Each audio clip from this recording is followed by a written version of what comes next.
There might be some rain coming through.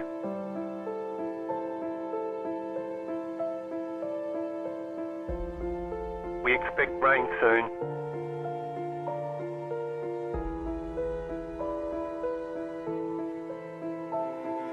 Rain is close.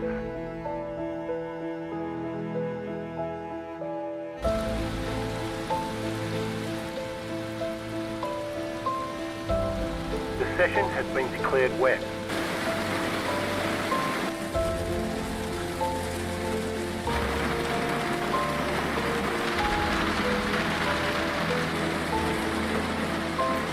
No sign of this rain stopping.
clearing up.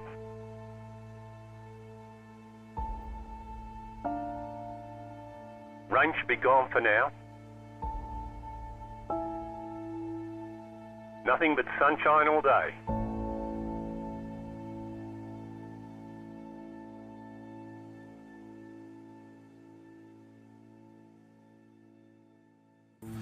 We decided it's time to put a different kind of power tool in your hands. Store Mode in the Home Depot app gives you in-store tools made to help you get more done. To guide you every step of the way and explore products quickly with the scan. That way you get the top brands at the best prices without missing a beat. It's made for doing. Download the Home Depot app and see how doers get more done.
Hello and welcome, ladies and gentlemen, to the ISCA Super Cup Series. Definitely an exciting race we have in store for us here tonight. Of course, tonight we're going to be at New Hampshire Motor Speedway. My name's Brian Britt. Of course, I have Big Al in the booth with me. Dylan Banks going to be joining us this week as well.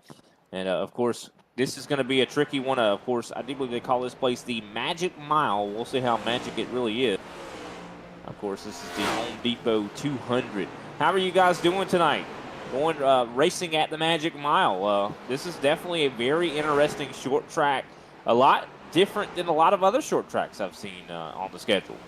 Yes, it is, Brian, and I'm super excited to be back at it again this week. Just excited for these guys to be seeing if they can get any magic out of this mile. What about you, Dylan? How you feeling? Feeling pretty good, man. Missed you up here last time, Big Al. Glad you're back with us. Yeah, I'm ready to see what magic we have in store tonight. The magic of New Hampshire. Yeah, definitely going to be an exciting one here tonight. Of course, Loudon, New Hampshire is a lot of people know this track by that name, Loudon. But of course, I know it by New Hampshire Motor Speedway. This is a mile racetrack, and I say short track, but really, I guess it technically isn't really a short track. It's more like a speedway, but very slow through the corners. In a lot of ways, I like to describe this track as a bigger Martinsville. I think that's a very good way to describe this place. I know last week, I think Clayton Hoffman had said that this was a lot like Iowa, which is where we were last week. I was kind of scratching my head hearing that because this is a lot different than Iowa, in my opinion. But a lot of these drivers are raring to go. This is a track that a lot of people like. But also a lot of people don't like this track. I got to be completely honest. I'm not a big fan of New Hampshire, but hopefully these racers here tonight, guys, can change my mind. Practice, of course, is wrapping up. Patrick Gitter at the end of practice was the fastest. So let's see what they're able to do as we have moved on to qualifying. Let's actually take a look at the details of tonight's race as they lay right now. We'll see what we have in store. Of course, 200 miles. It's actually going to be, I do believe, 188 laps. So definitely curious to see how this all plays out. Stages are going to be 40 and 85. Those are going to be the conclusions of stage 1 and 2. 7 sets of tires altogether. Of course, down in the pits, there's actually 6 sets of tires. Fuel window is 98 laps. So that's quite a long fuel window. I do not believe fuel will be a concern here tonight. Now, if we see possibly that last stage go green all the way, then it could be maybe a question mark beside fuel. But I got to say, I doubt that we're going to go green that last stage, because this is kind of a track to where, I got to be honest, even though this is not technically a short track tempers do flare here, guys. What do you think? Yeah, keep them close, man. And these guys understand that the tempers are going to be there. It's going to heat it. This is about the time in the season where guys are really starting to duke it out. Every point really is going to matter. So yeah, I think it's going to be a little sporty down there tonight, Brian. And I think the track is going to help it out a little bit as well. Well, the reason I even say about the track tempers, I mean, even if it wasn't a short, kind of a short track vibe to it, this is a one groove racetrack in a lot of ways. I mean, you run that middle to top line, and Dylan, you've said you have some experience with this track. I mean, talk us through that. I mean, how hard is it to pass at New Hampshire? It can be incredibly tough to pass here, especially like a track like this. You want to ride that middle groove. And wash up to the wall and exit. I mean, there's ways to pass. I mean, somebody can get loose off an exit, but it's so hard to pass a track like New Hampshire without landing a bumper on somebody. It really is. If somebody's perfect in front of you, feeding you that dirty air, it's almost impossible to pass. It really is, Brian. And that's exactly what I'm kind of alluding to. You have to wait for someone to make a mistake. And if you get impatient, I mean, this is a 188 lap race. After 100, some odd laps, guys are going to start to get impatient. They're going to start to get aggravated, and they're going to use that bumper. But Big Al, you mentioned something about points. I think now is a good time. Let's look at the points. Where do we stand at the moment in the ISCA Super Cup Series? Brandon Pasalacqua right now at the top of the board. Brandon, I got to say, has been the best when it comes to consistency. Every single week, this guy's getting podium finishes, and it's clear. I mean, just fantastic. I mean, he's got 6 points right now on Patrick Gitter, who is the winningest driver so far this season. Of course, Ann Gitter is the reigning champion. So Brandon is out-consistenting or being more consistent than Patrick Gitter. Out-consistency. I don't think I made up words there, ladies and gentlemen. But Brian Johnson, of course, sits in third place. Yeah, more consistent. That's what I meant. Matt DeCiani, of course, sits in fourth. Derek Heitman is in fifth. Randy Mullins is in sixth. Josh Schaffner, seventh. Miller Bonds, haven't seen him in a couple weeks. He's in eighth. Abner Acosta, ninth. Kyle Holden, of course, in 10th. That is a look at the top 10 for our points in the Super Cup Series. And, of course, looks like qualifying is getting closer and closer to wrapping up at the moment. I do believe, let's see who's got the ball. Patrick Gitter, who was fastest in practice at the moment, is at the top of the board. I do want to mention, before we go to the national anthem, I do want to mention something that Randy Mullins told us before we actually started the broadcast. Randy came in and told us something really interesting. Of course, a lot of people might not know this. Randy Mullins is involved with a short track late model team. And, of course, they went racing, I do believe, over the weekend, if I'm not mistaken. And they had a certain Brandon Pasalacqua actually get in the race car and turn laps in their late model at Hickory. So really, really cool. They said he actually showed some promise, some potential. So y'all watch out. What he said was he was 0.2 of a second off the time of a guy who's been racing over 2 decades. Wow. Which that's very impressive. But very of impressive. course, I think Kobe's, our producer, of course, probably showed a picture of him, standing behind the car. But after we kind of look at that picture for a minute, I think we'll go ahead and take that step away. We'll, of course, play our national anthem. Maybe Let's go, Brandon. And that's a good. Yeah, definitely. But we'll be right back, ladies and gentlemen, with your starting grid.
Drivers, start your engines! Racing isn't easy, but experiencing it is. iRacing puts you in the driver's seat with the industry's leading sim racing game. Drive on laser scan replicas of the greatest racing circuits from around the world. Go head-to-head against other drivers chosen by skill-based matchmaking to ensure competitive racing at every level. Compete across all your favorite series. In officially licensed cars, engineered to deliver the most accurate driving experience possible.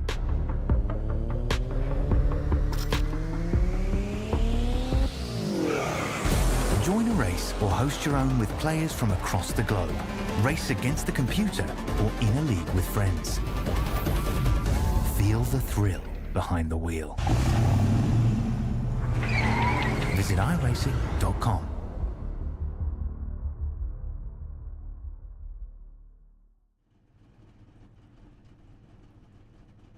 Welcome back, ladies and gentlemen. Of course, we're going to be going through the starting grid here for the ISCA Super Cup Series race here at New Hampshire Motor Speedway. Of course, the Home Depot 200 getting set to begin here. Patrick Gitter up on the top of the board, hitting a 30.300. That is a very, very fast lap. The next quickest driver was 2/10 slower than that. That is incredible from Patrick Gitter.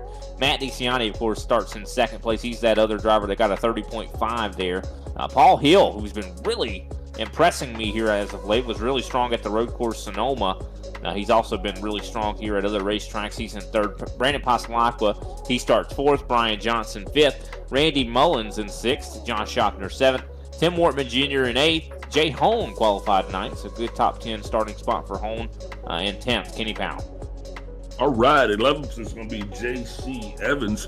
12th place is going to be Greg Wachinski. 13th is Derek Heitmiller. Alexander Carr on his outside in 14th. Nick Clean rolls off in, sorry, that's King. I keep calling him Clean. In 15th, but Randy Drumhiller in 16th. 17th place, my own favorite, Clayton Hoffman. Abner Acosta makes an appearance here tonight, back into the field in 18th. 19th, Grumpy Grandpa Paul Osen, and Greg Carr rounds out the top 20. 21st, John Bender. Of course, 22nd, Ryan Huff, new driver to the series. So glad to see him. I'm actually familiar with that driver. So glad to see him, see what he's able to do here in this, place. And Grumpy Grandpa, huh? Is that Paul? That's Paul Olson's nickname, right? That's interesting that you say that. Yeah, I'm kind of unhinged, so people don't take me seriously. Well, definitely. I think we're going to get unhinged here tonight. Looks like everybody, of course, has made it to the grid. We'll see if we're going to get rolling here soon. I think some drivers kind of making little last-minute adjustments to the race car. And I think that's important. I think a lot of these guys messing with the adjustments. I see Brian Johnson, who just disappeared and popped back in. Adjustments are going to be huge, I think, at this racetrack. I mean, this place is all about handling. I would not be surprised that we see guys throughout the race, the entire race, messing with their brake bias. I also do want to make sure that everybody's aware that there will be shifting here at New Hampshire, too. This is not a easy track in the slightest. I mean, you go from these really slow speeds in the corners to the straightaways where you're going to be high speed, more like 170 mile an hour, down to, probably 100 or less. And that a lot of times the RPMs, you're going to have to shift in order to maintain the speed. Yeah, it's definitely going to be a little bit of some. It's going to be a tough track tonight. These guys are going to have to have their heads on a swivel, man. And I think it's going to be pretty exciting also. 100%. Well, I mean, the thing about it is with the shifting and all the variables that these guys are going to have to be dealing with here, it's going to be difficult to put a whole run together, in my opinion. It's easy, I'd say, to probably get a fast lap at this place, but it's really hard to put a good successive run. All these laps in quick succession, and being consistent. Wouldn't you say, Dylan, consistency is probably going to be one of the things that's going to be the hallmark of a winning driver here? That's my saying, Brian. Consistency is key. And I think a track like New Hampshire, Iowa, tracks where it's hard to really pass, especially get back in that dirty air. Track position is really key. So you obviously don't want to lose any track position if you. Oh, we got something happening What in the world? Under caution here. Greg Wyszynski Like Derek just Heitman. got spun out. So speaking of that, happened under caution here. We're going to see if we can find out exactly what just happened. What in the world was that? speaking of that, we need to do our over/under on cautions. Well, we do, but let's look at this first because We need to make our race something picks, just too. happened. They have delayed the green. The green has been delayed, and it looks like I would Oh like to my look on board. God! Can we look on board? Because I want to think that maybe Greg he shifted down the first. You could see it clearly. He shifted down the first, and this is exactly what I was talking about. Shifting is going to be the difficult thing here tonight, and that's already essentially Derek Heitman is starting this race with front end damage now because of a mistake from Greg Wyszynski there. We shifted. Not good. That's not need to good. make our Over race under on picks there. cautions. I'm going with 5 cautions. All right, so I'm going to go ahead and back it up with 4. Well, I guess I'll say 3. All right. What's our producer? 2? Okay. I guess we're going to 5, 4, 3, 2, 1. Okay. Somebody's gonna get it right. Yeah. Yeah. But here we go. Pace car's getting ready to dip down pit road as we had a pretty exciting pace lap there.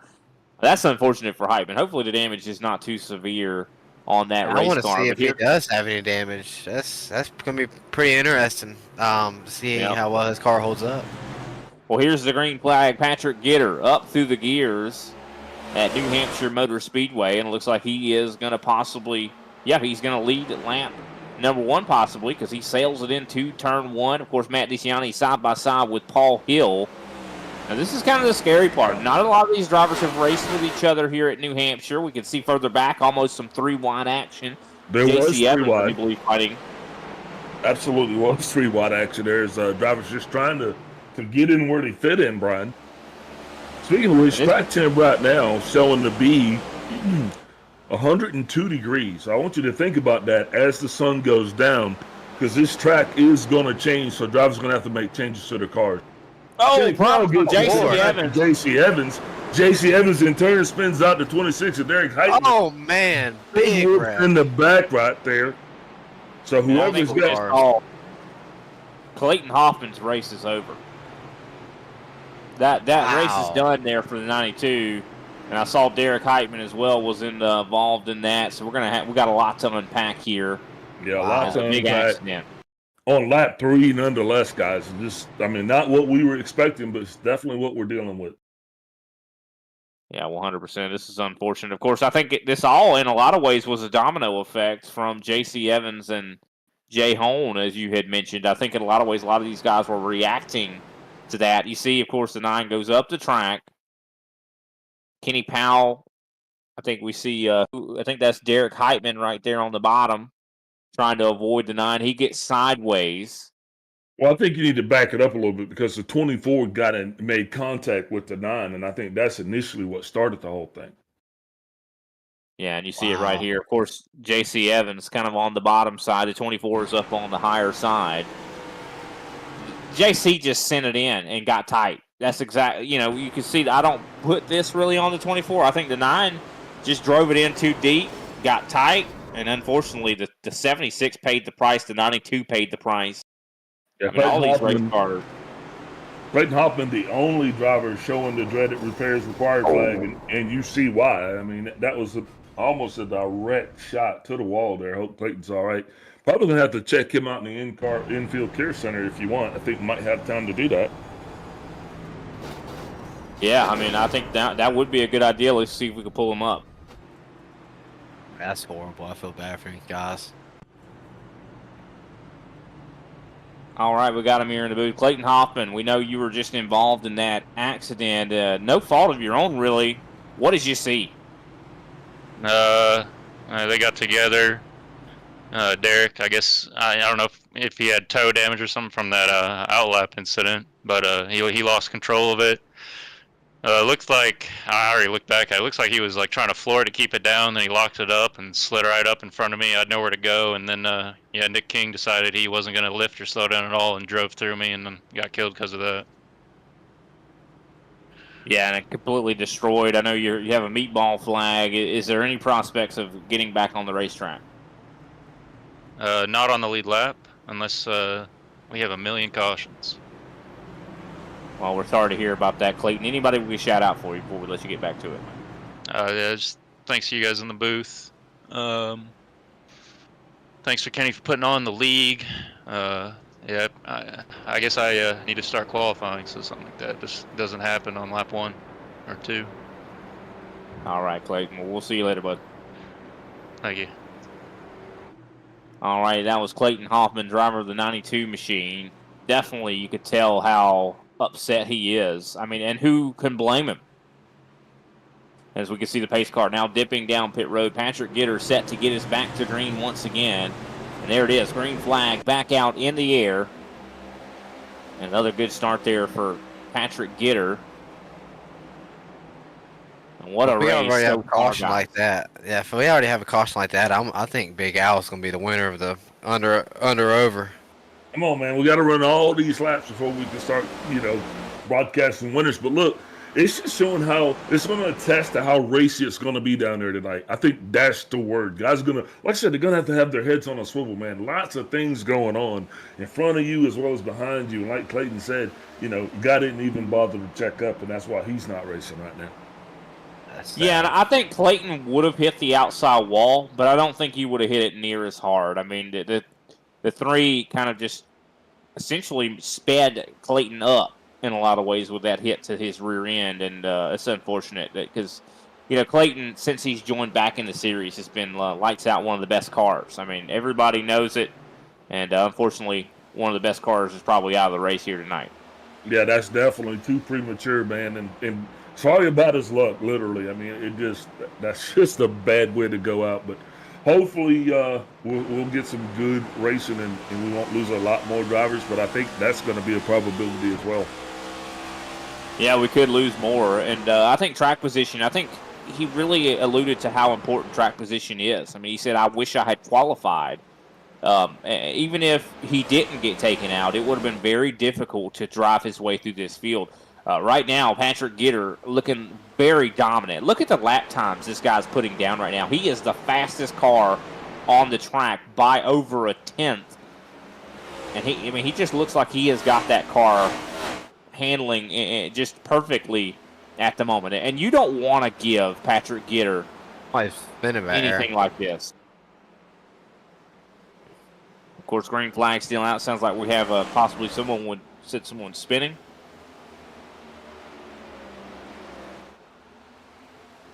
Oh, I thought that must have been a false alarm because I don't think we have anybody spinning on the racetrack at the moment.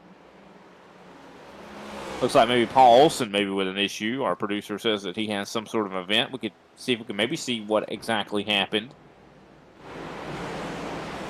Watching him, of course. Yeah, it looks like there is that spin that Dylan was talking about. Of course, does not cause a caution. He loses it, I do believe, off of turn number 2. Doesn't hit anything. He's able to get it back going. So at least there's that. And we're going to have a lot more incidents just like that tonight. I mean, that's one thing I do remember about this track. You know, I'm kind of a retired racer, but when I was racing, I remember cars getting a little squirrely, especially coming off of 4. Yeah, I mean, coming off a 1 or 2, coming off a 4, I think that's going to be the places we're going to see the majority of guys spin out. This is a track that's really hard to know when you should get back to the gas. I mean, it's flat track. Dylan, you've talked about this being more of a flat track and a track that you like. Is that something that you think is concerning? Getting back to the gas, is that something you got to be careful with? All right, great talk. Abner Acosta just making the pass there on J.C. Evans. He moves up to 9th place.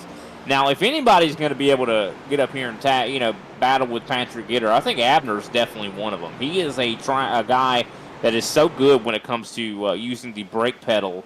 Wouldn't you say, Big Al? Absolutely. I mean, every track we see him at, I mean, whether it be a road course, short track, he just seems like anything. If it's got a brake pedal on it, and he's got to use that brake pedal at that track, he's going to be one of the strongest drivers out there. And I think that could be the case as he, of course, tries to run his way down to catch up to Tim Wortman Jr. At the moment, Patrick Gitter still out front, still turning the fastest laps out of everybody. Of course, clean air, I think, is going to be really key here tonight. Yeah, it is, man.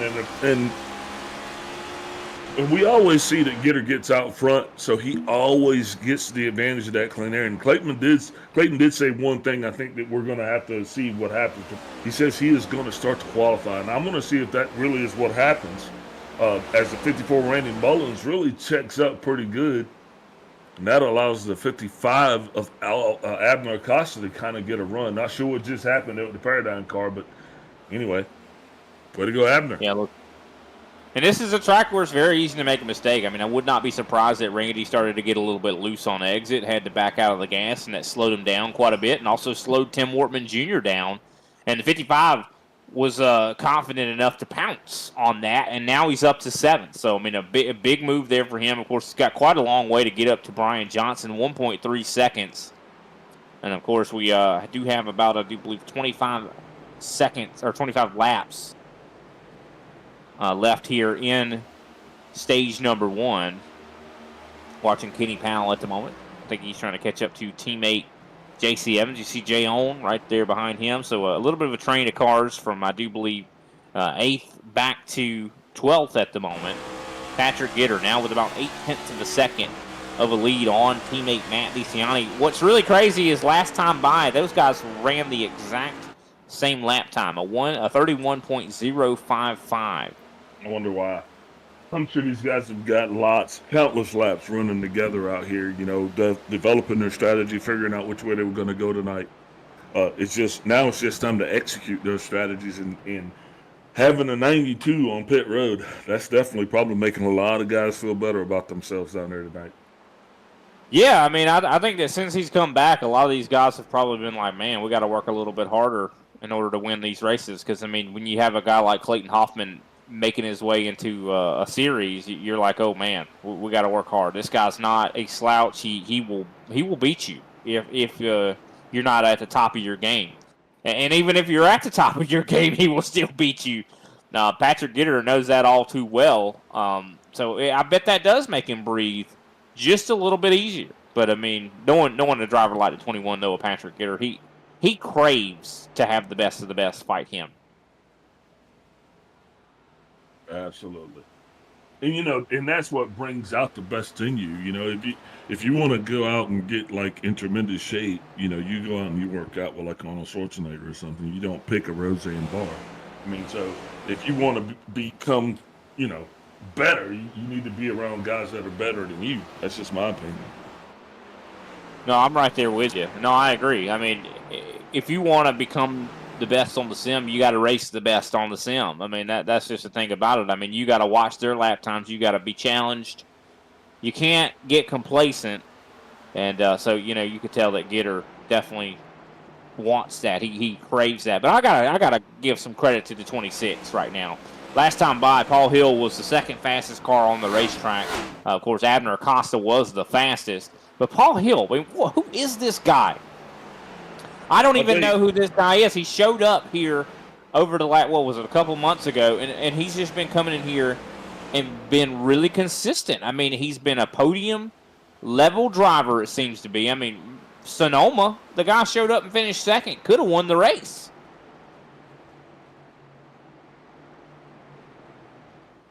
No thoughts on that? I mean, this guy showed up, and it's been just looking really good. I think he's going to get to victory lane one of these days. Yeah, absolutely. I mean, just watching this guy, yeah, you're right. I think he's totally on. I mean, qualified here tonight. He qualified third.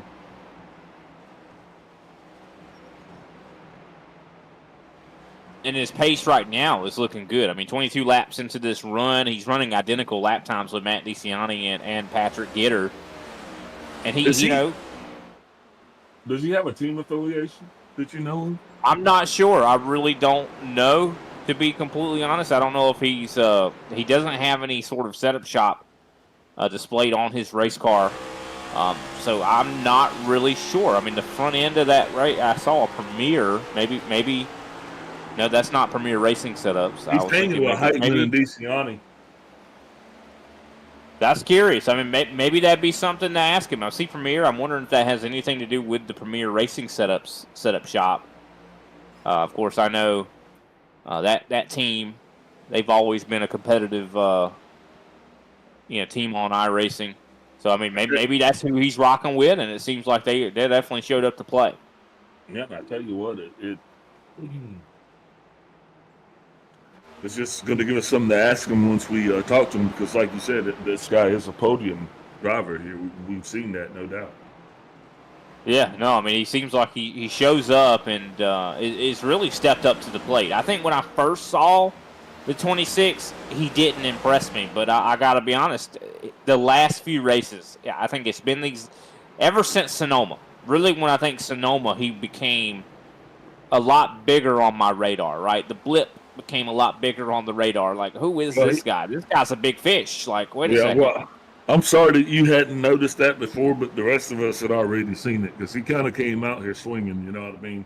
This dude just got up and started knocking it out of the park. So, way to go, Paul Hill. We will definitely, one of us will interview you. Kenny Powell into the wall there, a little bit of incidental contact. Just takes him off the pace just a little bit. Brian, everybody seems to be finding just that. They're finding that race pace that they're looking for. Track temps only dropped a degree. We're just over halfway through stage one. Got a lot of racing left to do, and I just think a lot of these guys are going to have to go to their drawing board. They're going to have to start making adjustments here next time they get a break. No, I definitely agree. I think adjustments are going to be something that everybody's really going to be thinking about here. They're might even already be laying them in.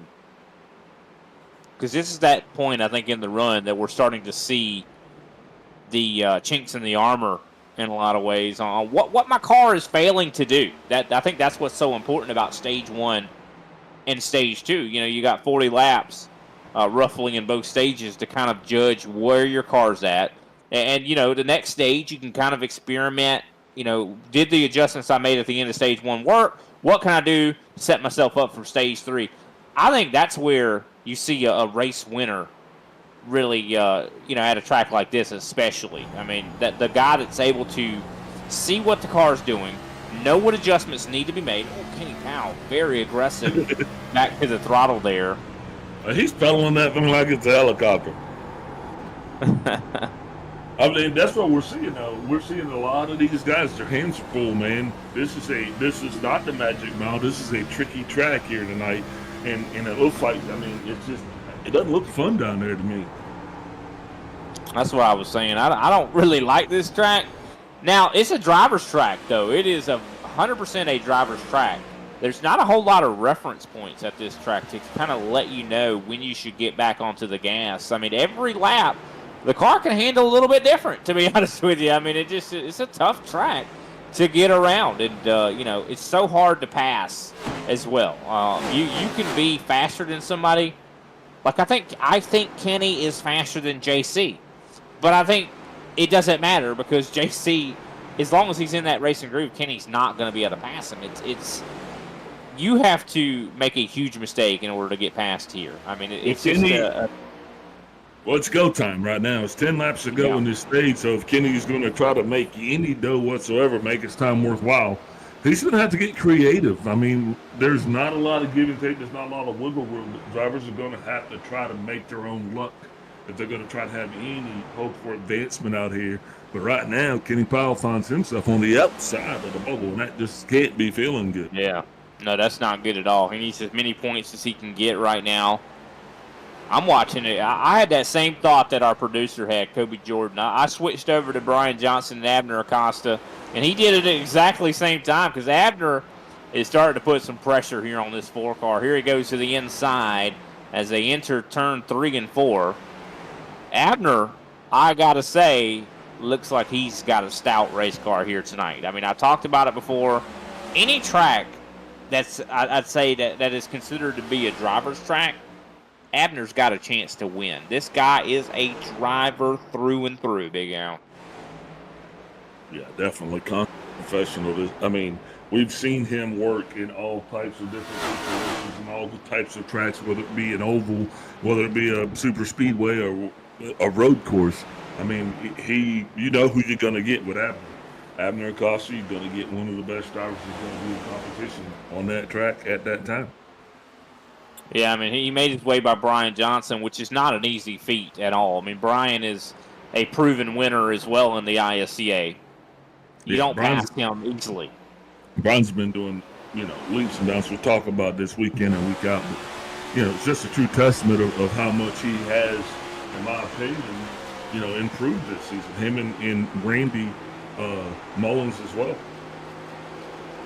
Yeah, I think, Brian, in a lot of ways, I feel like last week, last few races I've seen him, he's had race-winning pace, but just has not really been able to utilize it as much as he needs to. And I think that a lot of these tracks are track position tracks. He finds himself in the wrong place at the wrong time.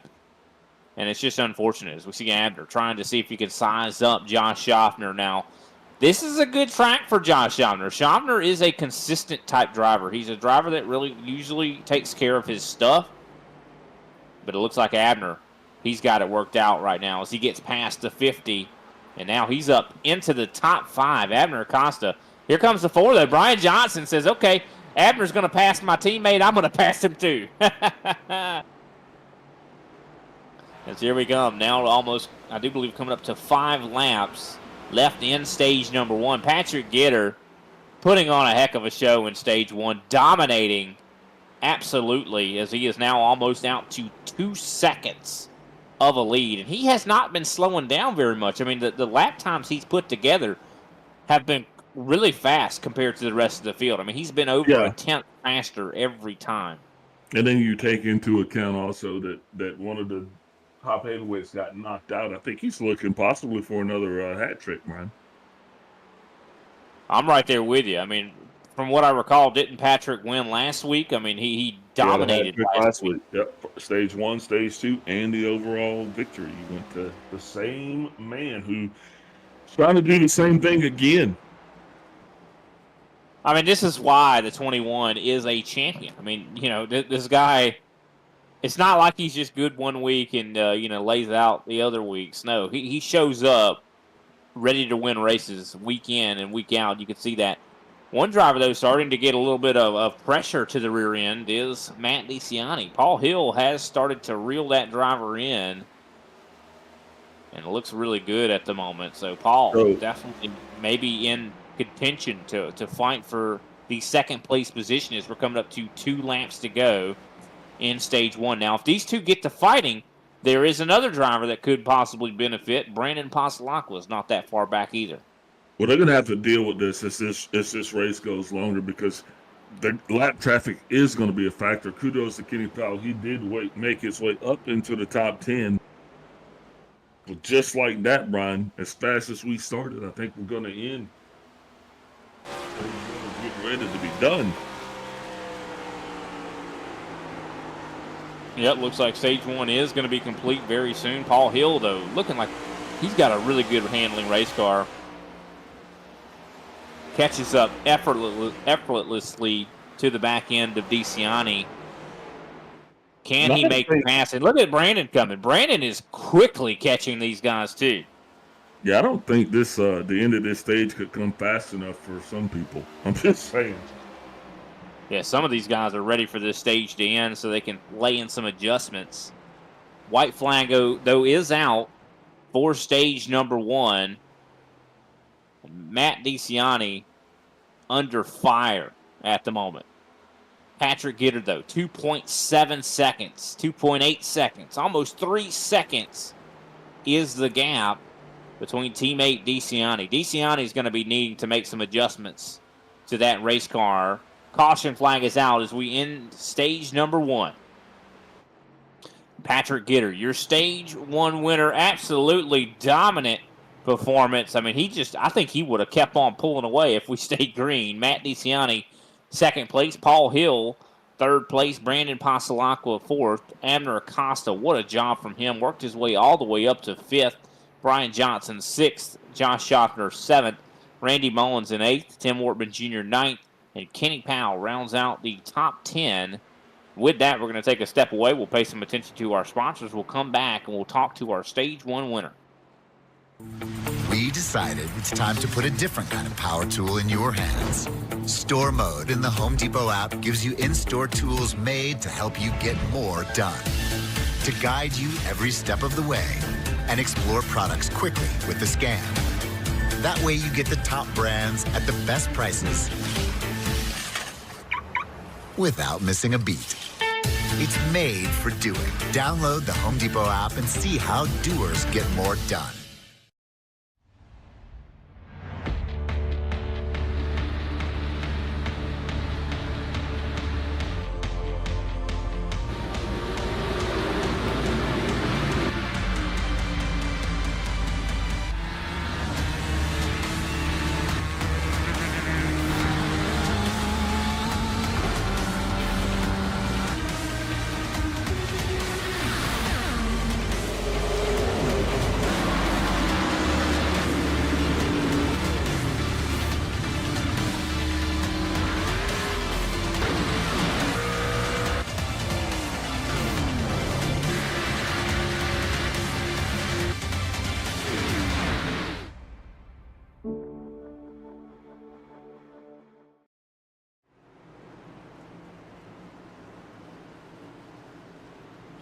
Welcome back, ladies and gentlemen, to the ISCA Super Cup Series. Of course, we just concluded stage number 1. We're going to go ahead and talk to our stage 1 winner. Absolutely dominant performance to 21 of Patrick Gitter. Pulled out to almost 3 seconds by the time that caution flag flew. Patrick, that car seems like it's on a rail. What's going on, buddy? Hey, Brian. Yeah, it feels good so far.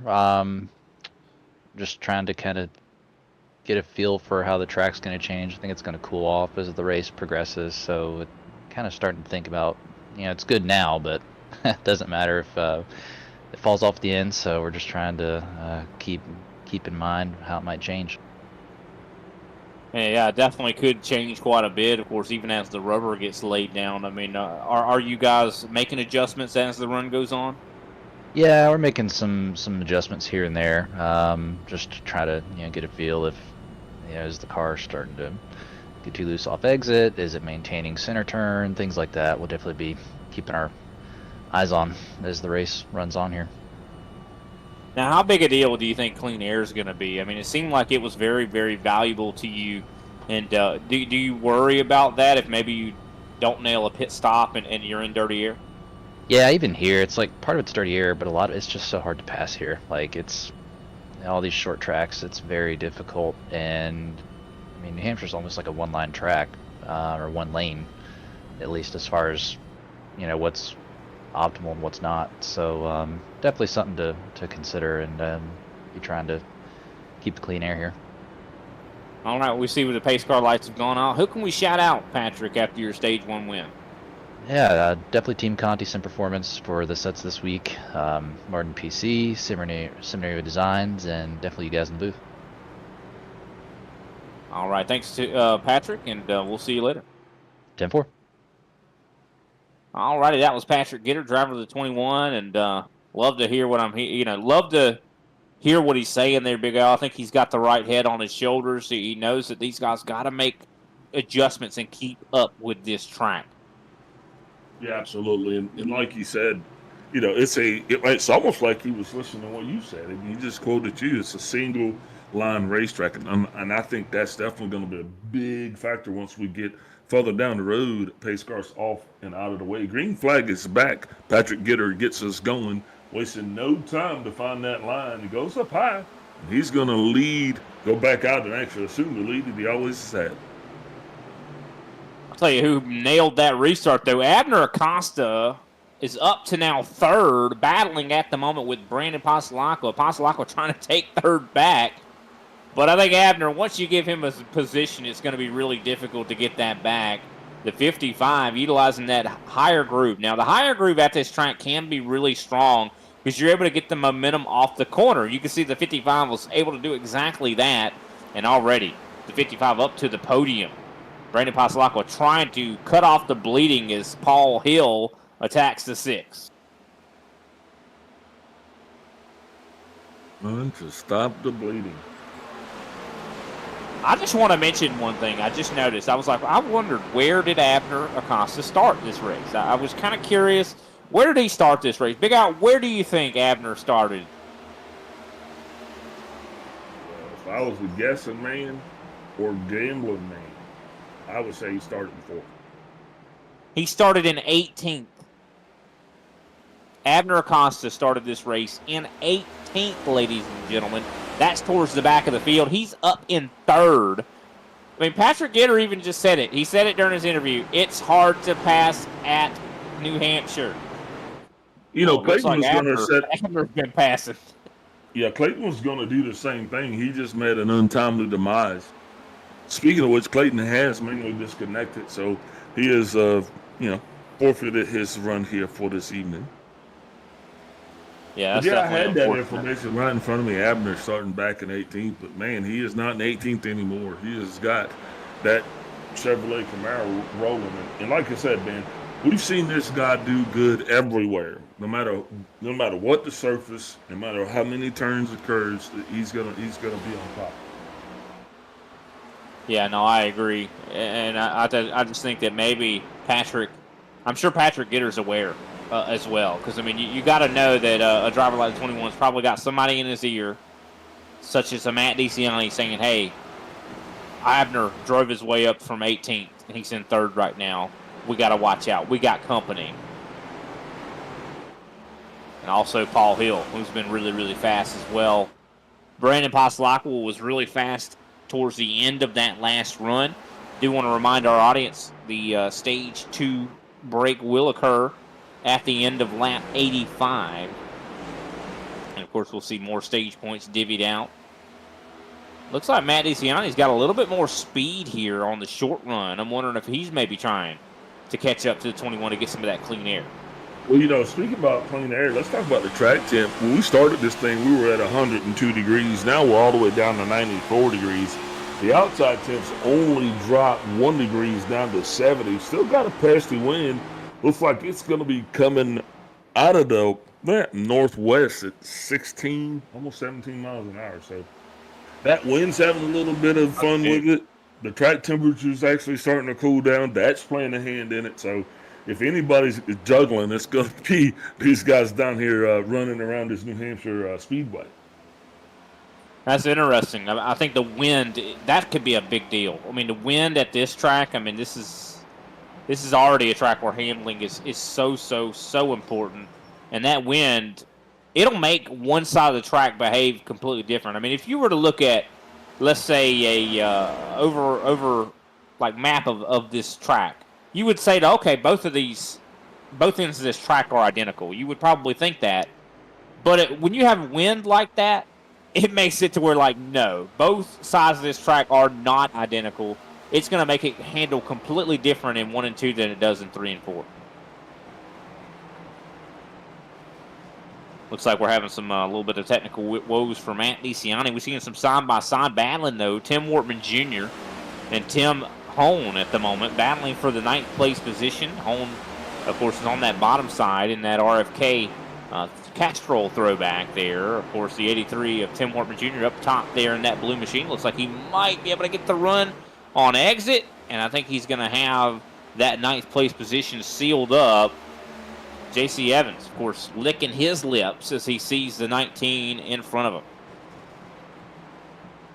New driver to the series, though, Ryan Huff, now driving in the 12th place position, the 93 machine. Got to give him a lot of credit, of course, that 93. New driver to the series. You love to see it when somebody signs up to the ISCA. And looks like he's doing fine. Looks like he's running teamconti.gg scheme there. So it looks like he, I think, is one of their customers. Awesome. Really good down there tonight, too, Brian. Keeping good company, having J.C. Evans and Alexander Carr right around him. Yeah, no, he's looking pretty quick at the moment. I mean, it's very difficult, I got to be honest, to show up in the ISCA and be competitive. I mean, these guys know what they're doing in this series. It's not easy to jump in a series that is unknown to you, with drivers that may be unknown to you, and to be able to do well. I mean, Ryan Huff's done a good job. I think if his goal has been to have a good showing, a good first impression, I think he's doing a good job at that. I think he's not ruffling anybody's feathers, and he's solidly in 12th. I mean, if he gets a top 10 for his first showing, I got to say, I'm impressed. Well, you know, Kenny was doing pretty good. He did make it up to 10th place, had a relatively normal pit stint with 14.2 in the box, but he actually fell all the way back to 18th place at the start of stage 2. Not sure what was going on with that, but we'll just watch and see. That's a good question. Make up those laps. That's a really good question. I was thinking about that under caution when I was like, how did he get back in like 19th? He made his way up to 17th though. But yeah, I don't know. I thought he was fixing damage, but now that you mentioned that he was only in his box for like 14, 15 seconds, that doesn't make a lot of sense then.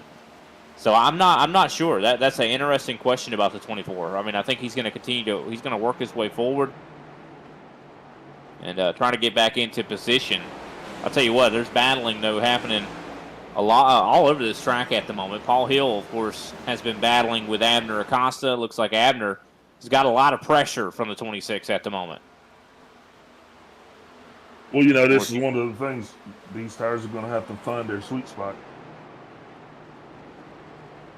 Yeah, no, for sure. And I think Abner, I think he's more speedy on the longer run, the longer end of it. And you can see that the Team Conti guys, Patrick Gitter and Matt DeCiani, they seem to be a little bit faster on the shorter run. Because, I mean, they've gapped Abner at the moment. I mean, a 1.9 second gap. And I got to be honest, I think Abner's holding up Paul Hill right now. I think that Abner is struggling. Well, maybe. Could it be a bad adjustment? Or maybe he's just running his own race right now. He's just not getting excited. He's just kind of taking his time. Still got a ways to go in this stage before it's over. I mean, you'll know when it's go time. Until then, I think you just kind of maintain.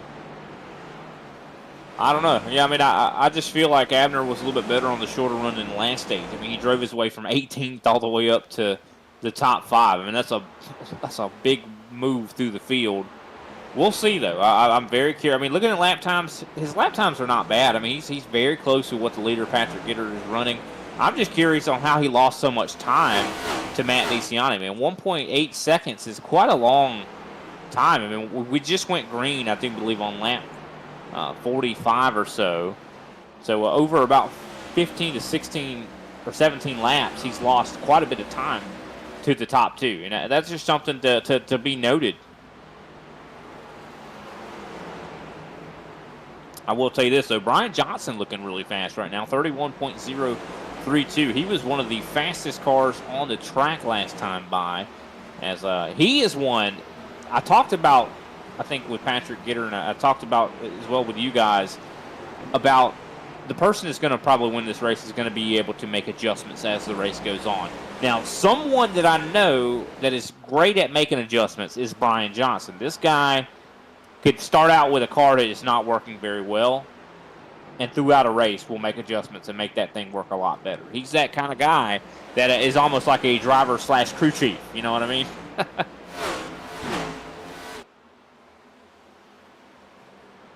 Absolutely. Yeah, definitely. Always has been very knowledgeable about what the different adjustments will do to that race car. But for the most part, everybody at the moment is single file. So not a whole lot of action on the racetrack. Of course, we do see Greg Carr fighting, I do believe, Randy Drumhiller. You see Kenny Powell trying to make his way up into the top 15. Oh, Powell almost getting ready to take it 3 wide. You can tell Kenny is just like, I got to go. Yeah, he's stomping at the bit to get back up front. You know, he is literally trying to make up those spaces that he lost to see if he can put himself back in the top 10. Because, look, if you're not in the top 10 at the end of the stages, I mean, you're just out there burning gas. Let's just have a real conversation, right? No, I agree. I'm right there with you, Big Al. I mean, we talk about it week in and week out, and it bears repeating. It's worth repeating that stage points are more valuable than the race win. They are. I mean, they are. We've seen that play out time and time again, where the guy that wins stage 1 and the guy that wins stage 2 that gets those stage points, he could lose the race. He could finish in second place while the guy that won both the stages gets more points than him. I mean, it's the stages are more important than I think the actual overall race. I mean, we've seen that season after season, Big Al. I mean, we hadn't been calling these races for we didn't start calling them yesterday, right? I mean, we've seen how these points can kind of accumulate for these stage points or stage races. But Patrick Gitter, still out front, has been the dominant car thus far. We're looking at Kenny Powell, who's trying to work his way up to Greg Carr. And, of course, Alexander Carr, nephew, not too far out in front of these two. See Nick King there in that 3 machine. Looks like, I think that's an Austin Dillon kind of a reference there. Brandon Pasalacqua trying to catch up to Paul Hill. Now, one thing I am noticing, I was talking about Abner Acosta seeming like he was maybe slowing down Paul Hill a little bit. Well, now Hill is starting to slow down Pasalacqua. I think that Abner, in a lot of ways, feeding that dirty air to the front end of that 26 has caused possibly the front tires to burn up on that 26. Very easy to do. When you're at a track like this, especially a track like this, when you're in the dirty air, it's very easy to get a little too tight, and that'll help those front tires burn up a little bit too much. And you can see the DB Builders number 6 of Brandon Pasalacqua trying to possibly get by the 26. Yeah, and I'll tell you. I mean, you're at this stage in the race right now. We're working at 15 laps to go. 5 laps from now, it's going to be time to go if you're going to try to advance your position, right? But the state of the tires right now is kind of like the state of the union, if you know what I mean. Yeah, I mean, and if I was in the 26's shoes, I would be thinking about what kind of adjustments I can make to kind of make it to where I don't have that maybe, burning my front end up a little bit. But that's the thing, though. When you get clean air, that adjustment you made might be going against you. But I think it's worth talking about this 6 of Brandon Pasalacqua. This guy has been doing a fantastic job. I talked about it before the race actually began. He is the points leader, and he hasn't even won the most races this season. That's what's really crazy about Brandon, is that he has only won one race this season. Consistency. You have to be consistent. You remember, I mean, Matt Kenseth won an actual NASCAR championship, and he didn't win a race the entire season. Exactly, and I think Brandon, in a lot of ways, is like that. I mean, he is a Matt Kenseth of this series. I mean, he just, every time you look, like, where's Brandon Pasalacqua? Oh, he's in the top 5 every single time. I mean, you can bet that he's in the top 5 every race, essentially. I mean, even when he's kind of down on himself and don't think he's very fast, he's still up in the top 5. And I got to be honest, though, he's getting closer and closer to victory lane more often as well. I mean, think about Sonoma, a couple weeks ago. I mean, he was competitive. He even said that he's got to work on some things when it comes to being able to save gas on the longer run. But other than that, I mean, he had the pace to battle right there with DeCiani. Of course, at the moment, he is fighting with Paul Hill all over the rear end. And this is bringing also Brian Johnson into the fray. Brian looks very fast here tonight, catching up to the back of teammate Pasalacqua. Could he possibly be a top 5 driver here? One thing I think is going to be incredibly important. We talked about the fuel window being about 98 laps at the top of the broadcast. If we look at, of course, the end of this stage, 85, most of the time we pace for about 5 laps, and then we go back green. So that would make it about at lap 90 when we went back green for stage number 3. Now, that is, I'd say, maybe within the fuel window. But imagine going and driving on these tires for 90 laps. That's a lot of tire wear. What's that going to look like? I don't think these guys can prepare for that, Big Al. Yeah, I don't think there's any way that you can. It's just you're not going to be able to simulate that unless you're just out there running a full tank of gas through the cars. Because most of these races, you're not actually getting the full green flag run. But speaking of that, we've only had 1 caution so far. I'm starting to get a little nervous.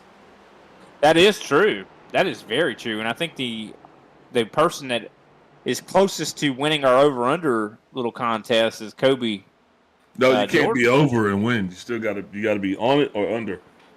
Oh yeah, I got you. I mean, he's got 2. We're not going to give it. We're not going to give it to him. I mean, he said, no way. Kobe, put that banana peel back.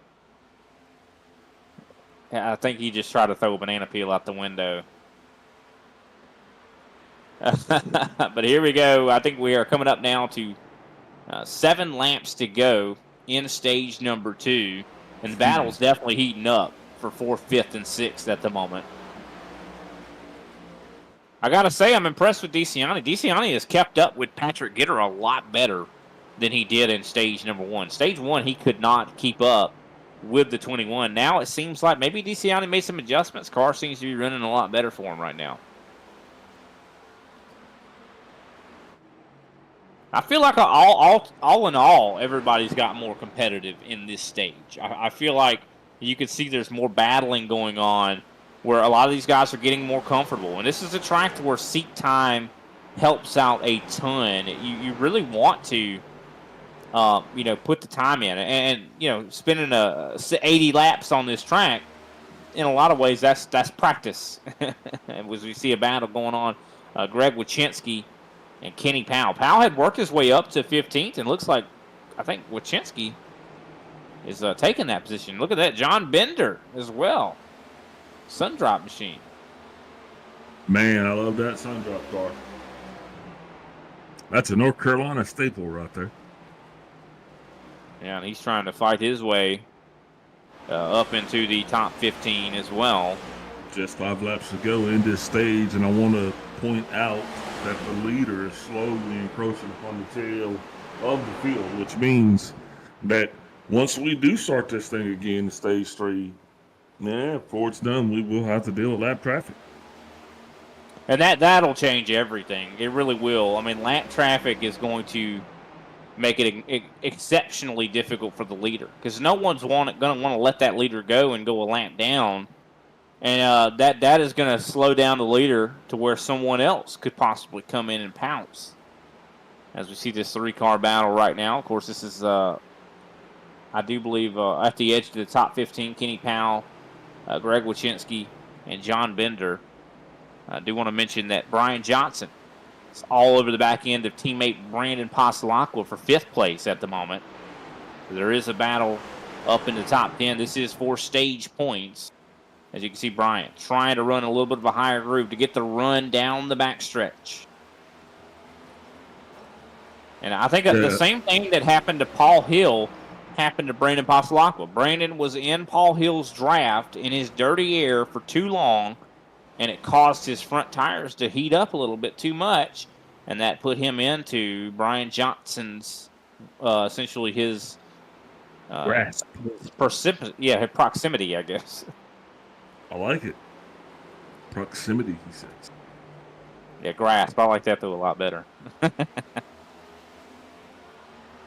But definitely been interesting to see how this works out. You could just tell how hard it is to pass, though. Even though you can catch someone, it's, the old adage, I think, is very true here at New Hampshire. It's one thing to catch someone. It's quite another to actually pass them. You know what I mean? 2 completely different college courses. Yeah, you could be faster than somebody, but you have to be able to make that pass. You can see Brian Johnson desperate to try to do it. He keeps trying to get that run on the high side to see if he can maybe get above the 6. And I think if he's able to get side by side on the exit here, I think he'll have this pass, but I don't think he's going to get it. White flag, of course, is out for stage number 2. Patrick Gitter once again set to do the hat trick as he exits turn number 4 onto the front stretch, and he crosses the line. Yellow flag is out as stage 2 is completed. Patrick Gitter, your stage 2 winner. Matt DeCiani second place, Abner Acosta third, Paul Hill fourth, Brandon Pasalacqua fifth, Brian Johnson sixth place, Randy Mullins seventh, Josh Schaffner eighth, Jay Hone in ninth. Great job for Jay Hone. He's been running really consistent tonight. Tim Wortman Jr. rounds out the top 10. With that, we're going to take a step away. We'll come back and we'll talk to whoever Big Al wants to talk to. We decided it's time to put a different kind of power tool in your hands. Store Mode in the Home Depot app gives you in-store tools made to help you get more done. To guide you every step of the way and explore products quickly with the scan. That way you get the top brands at the best prices without missing a beat. It's made for doing. Download the Home Depot app and see how doers get more done.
Welcome back, ladies and gentlemen, to the ISCA Super Cup Series.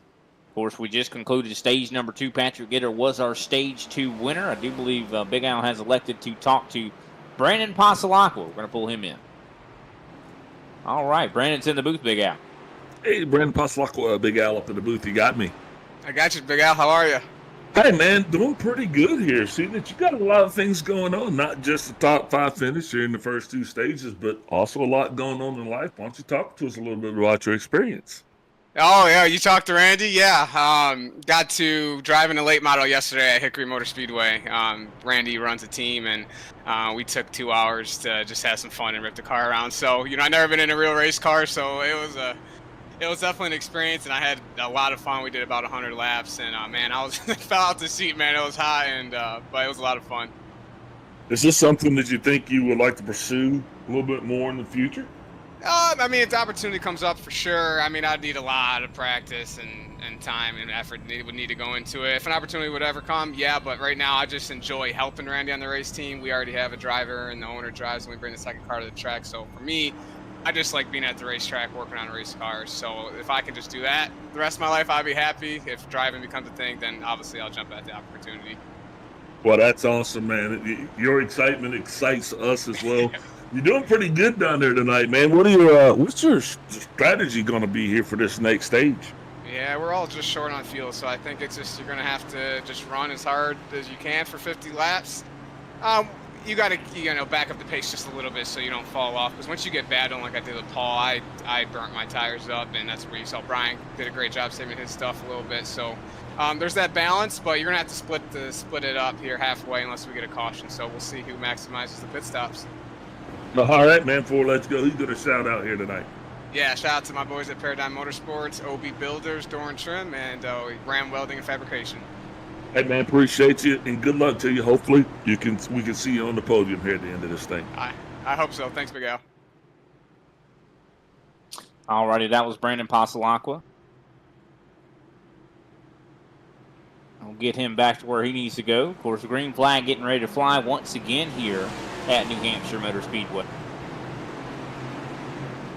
As the pace car takes that left turn down pit road, Patrick Gitter onto the front stretch. Green flag is back out. What a start from Gitter and DeCiani. They really timed that out incredibly well. As, of course, Abner Acosta on that higher side, trying to see if he could possibly get up into the top two. Not quite able to do it. He gets a little bit tight on the exit. Side by side is him and the 26 of Paul Hill. Hill not quite able to capitalize.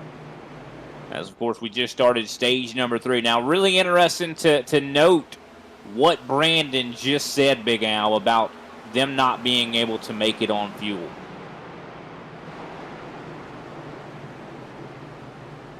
Of course, battle right now, J.C. Evans. Yeah, Jay absolutely. Holmes. And I think we knew that was going to be the case coming into this, was those numbers are so much tighter. So last week we did see guys had an opportunity and a chance to do it, but this week, I like what Brandon said, just going to go out there and bang it out, but not try to burn it up so that you're irrelevant. You still have to maintain so you can maintain your position. Now, some guys aren't going to do that. Some guys are going to go out there and they're going to cook the books. And they're going to find themselves coming up short, and that's going to ruin their chance. Kenny Powell around, he's going to back. Wow, that's just bad. He almost backed up in Randy Drumhill, but then he takes a front end off of John Bender. Yeah, you can see John Bender's front end sliding down the racetrack as Kenny Powell. Major issues for the 24, of course, major issues for John Bender. We take a look back and see exactly what happened. I think Powell just got loose. Powell just got loose on the exit of turn 2 right here. Just getting back to the throttle. I think that's exactly, let's look on board if we can and see what kind of inputs he was, see right here. It's a good view right here as we're looking on board. He was trying to make a pass on Greg Carr. And unfortunately, I don't think the tires were heated up enough, to be honest. Because I just don't think these guys had warmed up the tires, cold tires. They are now. So they're warmed up now, huh? Well, it starts plenty warm now. And this might be a paradigm shift. Because if you look, you'll see, guys, we're just halfway through the race now. But you'll see pit road is busy. The laps that they ran off might just be the difference here and whether or not these guys are going to try to go the whole way. And I think that all of the Paradigm guys coming by, I think that's a clear indication that they're going to do just that. That's really interesting. Because this little top off, you see a lot of guys came down pit road to top off. I think that's really interesting. This makes it, you can make it on gas now. But this also makes it an exceedingly long run that you're going to have to undertake. Either way, this is definitely, I think, made things a lot more interesting. I think now's a good time, though. Let's take a quick step away. We'll pay a little bit of attention to our sponsors. We'll come right back with we'll resume stage number 3. You went, you served, and forged the relationships that only being baptized in the fire of combat can develop. At FallInVeteran.com, we understand the unique bond that veterans share. That's why we've created a platform where you can connect, share experiences, and build lifelong friendships with fellow veterans. Signing up is easy. Simply visit www.fall-in-veteran.com and create your profile. Customize it to reflect your military service interests and hobbies. FallInVeteran.com is more than just an online community. It's a support network where you can find resources, advice, and encouragement from those who understand what you've been through.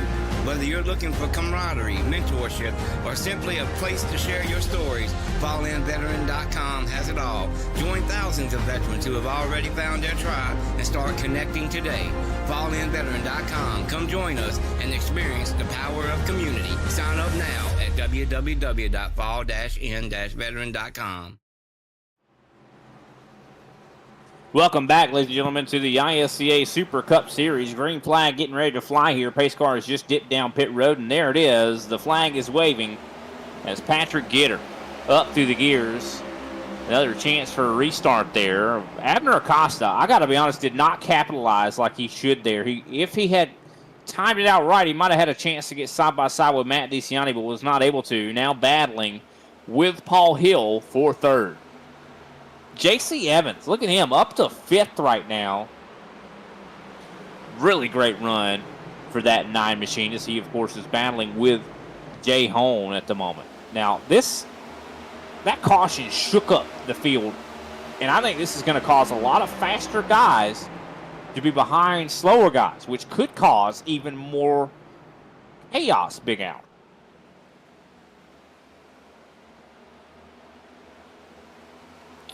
Now you see Brian Johnson to the inside of Tim Wortman Jr. And it looks like Johnson's going to make the pass, and he's up to now 8th place. Now goes side by side with Jay Hone, and we can see Brandon Pasalacqua in the midst of a battle with J.C. Evans. And I think Pasalacqua was one of the drivers that did pop down pit road to grab a little bit of extra gas. Indeed, he did, and these guys are reeling from that. They're not going to be trying to gain those positions back, but at the same time conserve them, because the conservation of this is going to be the key if they're going to be able to make it or not. And that's just not the fuel, Brian. That's the tires. Now, we talked about this last week, because tires are going to just drop off to a point, and then they're going to quit. So if you're going to do it, and I think a lot of people. One thing I find really interesting is at the moment, the fastest laps of the race are being turned right now. Patrick Gitter last time by 30.361. That is the fastest lap of the race, though. Actually, I'm sorry, DeCiani's lap was actually the fastest by a couple thousand off of Gitter. These guys are now at their fastest, and I'm wondering if maybe track conditions is lending to that. Maybe the track's gotten rubbered up to where it's a little bit quicker. Maybe it cooled down. We see J.C. Evans fighting with Brian Johnson right now for 6th place. Evans not wanting to give this position up. And of course, Evans has the preferred groove, I'd say, when it comes to getting the exit speed. That higher groove at New Hampshire is the place to be when it comes to defending a attack from another driver. Can he hold on? He gets a little bit loose, and that's going to be exactly what Brian Johnson needs. Tim Wortman Jr. tries to jump and pounce, essentially, on the mistake from the 9. But 102 laps down, and we still have over 85 laps to go here at New Hampshire Motor Speedway, if you're just joining us. Patrick Gitter has absolutely dominated this race. Does he have enough gas to make it? Does Matt DeCiani have enough gas to make it? We know Brandon Pasalacqua, Brian Johnson, those drivers that just pitted do have enough gas to make it. As we see Jay Hone fighting Josh Schaffner right now. Hone, I got to say, has had a really impressive run. Oh, contact there with a 50 a little bit. Light contact as they are battling hard. Now, I'm gonna take a gander, though. I'm going to take a gander and say Gitter and DeCiani aren't interested in trying to make it. I think these guys have already committed to stop, and they're going to do just that. Same thing with Abner Acosta. We know the guys are going to try to run it.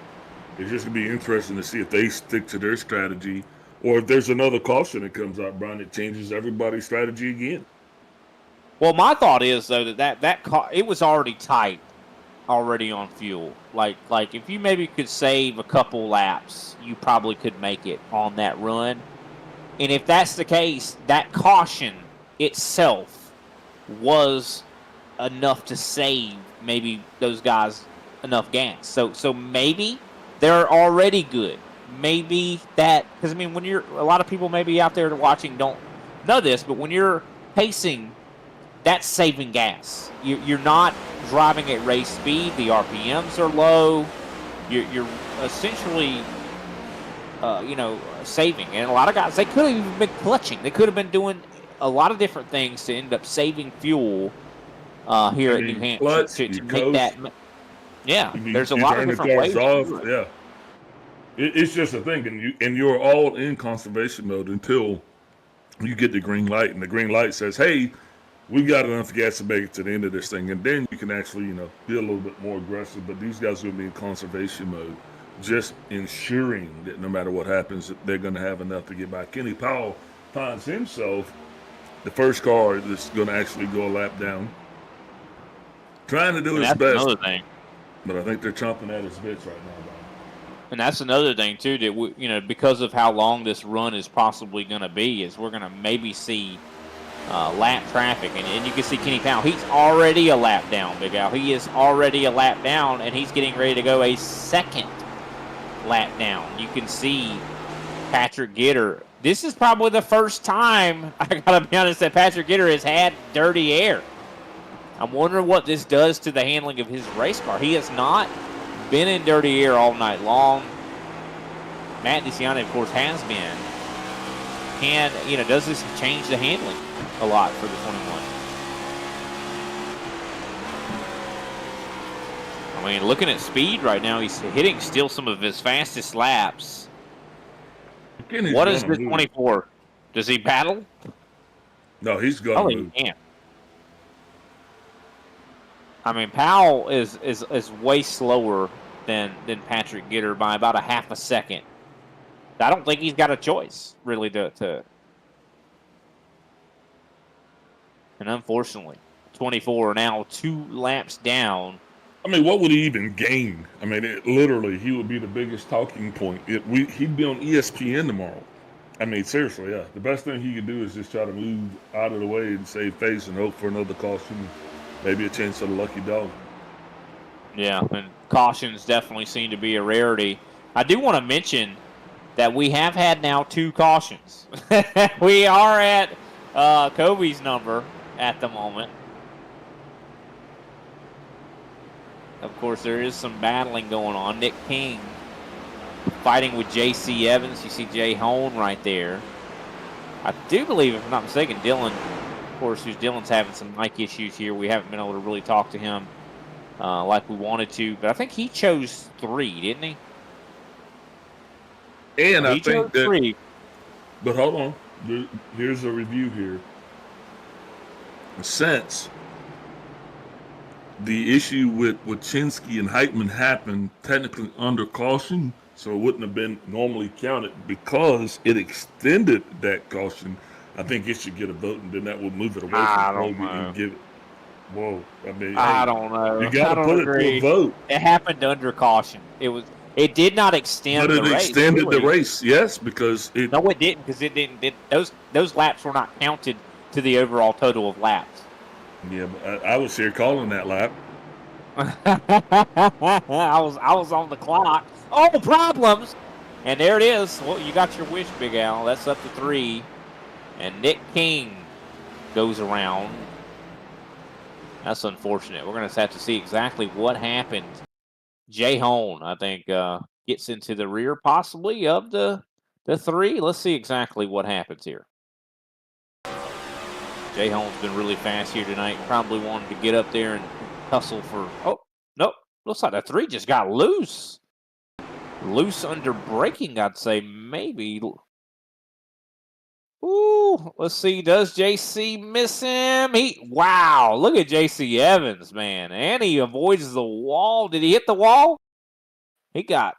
I think Negative. JC might have just – that was a great move there for J.C. Evans. Look at all these other guys trying to avoid the sideways Nick King. And yeah, I thought Jay might have spun the 3 out, but no, I think the 3 just got loose. I do want to mention Pit Road, very busy at the moment. This definitely makes it to where everybody can make it on fuel. As everybody's coming to get themselves some gas, possibly some tires. I do want to mention we do have 6 sets down in the pits, and I do believe the majority of drivers have only used 2 sets. So this is a no-brainer. Go ahead and use a set.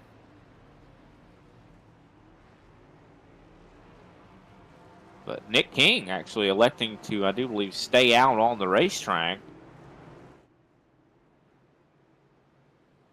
He is our leader at the moment. Does he stay out any longer? We'll see. What is he planning on? Maybe coming to pit road, or I don't think his car is damaged very much, but even though he went sideways, and that, of course, will cause the car to handle poorly, and it looks like he is going to be coming to pit road. So he does get 1 lap led, and Patrick Gitter reclaims the race lead. So we're now at 3 cautions based on incident. I do want to mention Randy Mullins up to 2nd place right now. What a jump for him.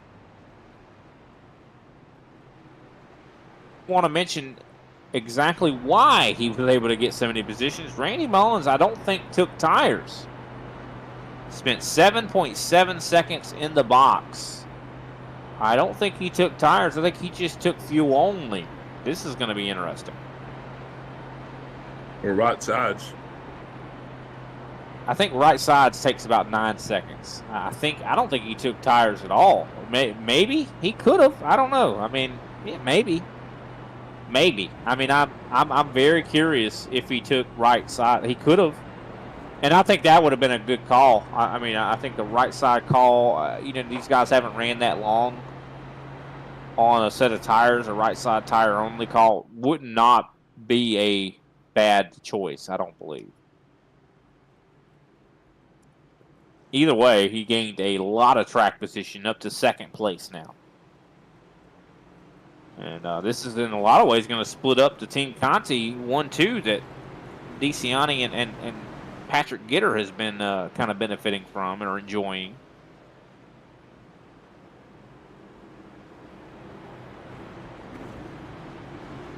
Of course, at the moment, Abner Acosta sits in 4th place. Paul Hill in 5th. Brandon Passalacqua 6th. Brian Johnson 7th. John Schaffner 8th. Wortman 9th. J.C. Evans 10th. Pace car lights are out. We're getting ready to get this thing back underway as we have close to 70 laps remaining here. And here goes the pace car down pit road. Patrick Gitter once again in control. Green flag is out. And what a start from Patrick Gitter and Matt DeCiani. Catches everybody off guard. Paul Hill able to benefit greatly from it.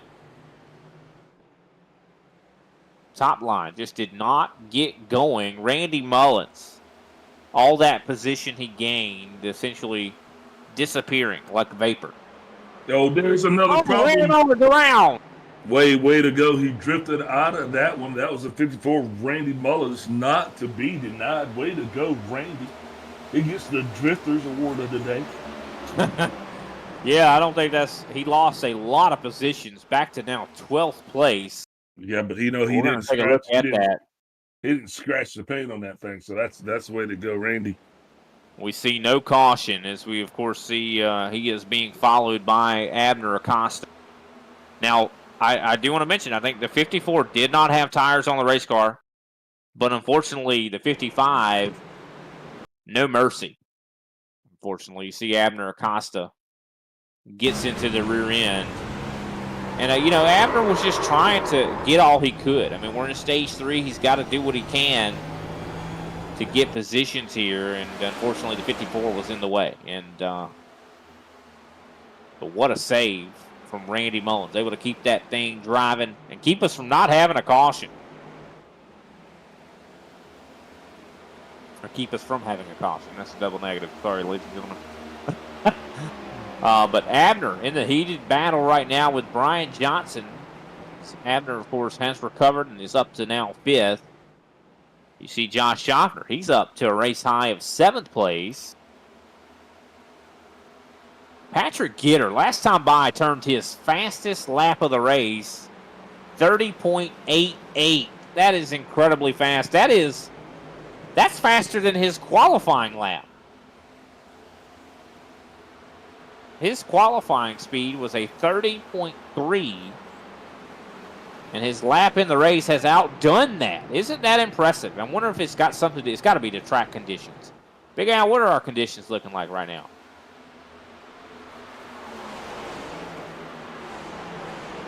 All right, looks like 83 degrees track side. Look, this was perfect. I was sitting here talking. Man, look at it. I got to do it. Okay. Looks like it's 70 degrees in the seats, 83 degrees on the streets with a pesky wind, 17 miles an hour coming out of the northwest. I needed to just untie my tongue.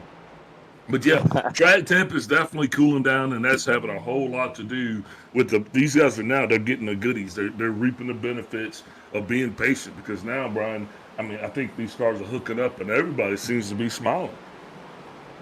It's 20 degrees difference. That's a huge difference in track temp. We started this race, what was it, 102, 103? 102. That's incredible to see such a difference.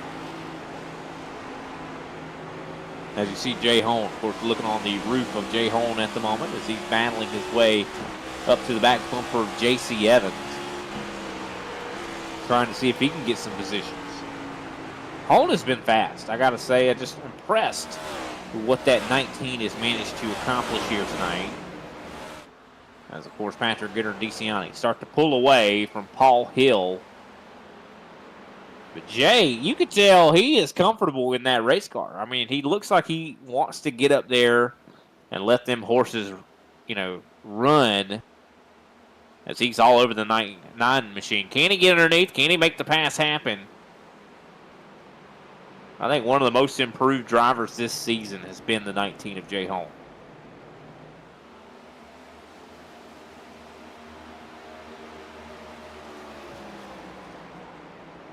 Of course, we're now on lap 125.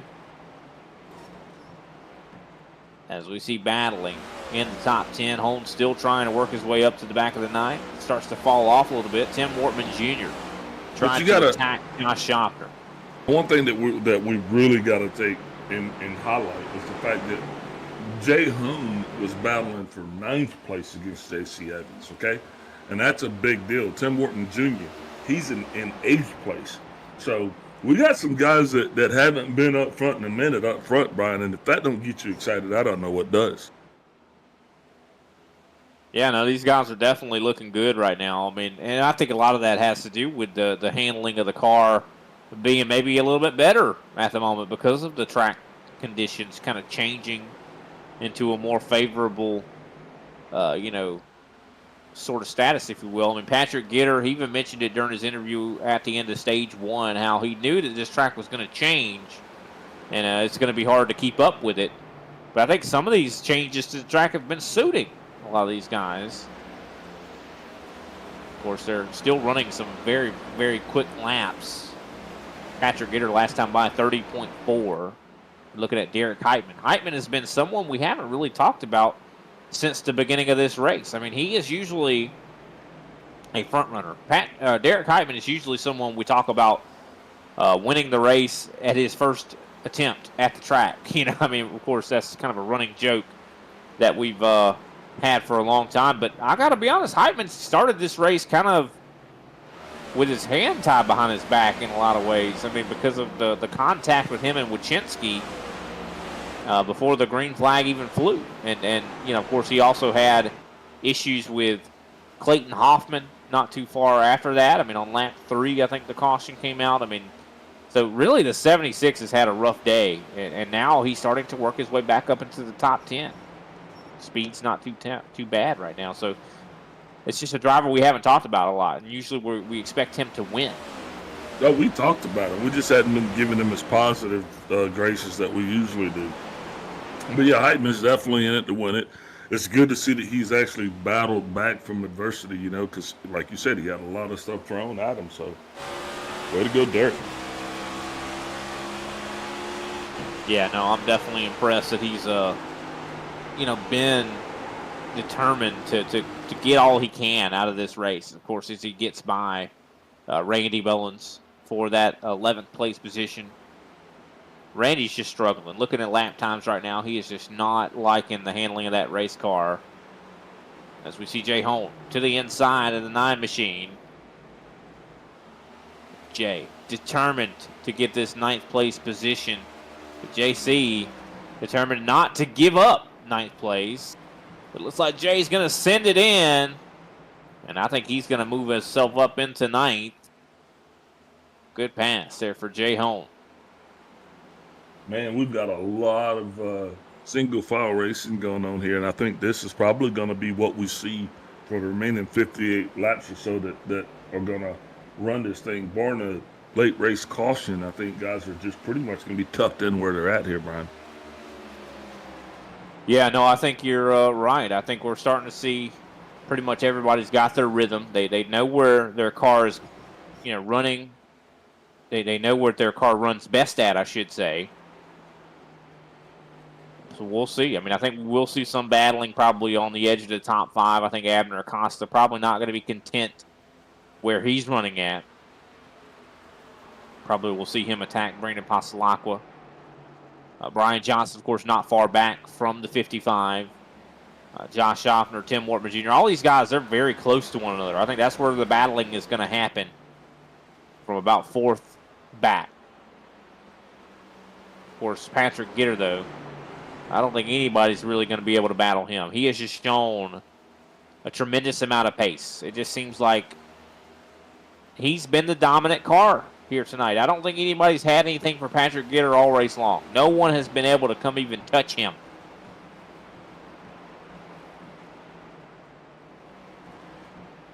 And it's just so impressive. I mean, and just to say as well, I mean, the guy went to victory lane last week at Iowa. I mean, to go back-to-back, that's not a strange thing for a driver like Patrick Gitter. But you're talking about it'll be a total of like 4 stages in a row and 2 race wins in a row. So 6 complete stages in a row that he won. Max points. I mean, his max points. Yeah, he's in the bonus. But no, I'm right there with you. I mean, the guy has just looked fantastic every race he shows up. I mean, he's a champion in this series. I mean, ISCA, to be a champion in this, you can't luck into that. I mean, this is some of the best out here that are not pros. No one lucks into a championship. You have to be perfect, like every race, almost every lap, in order to pull that off. I mean, we're talking about, the execution of perfection, not the chase of it.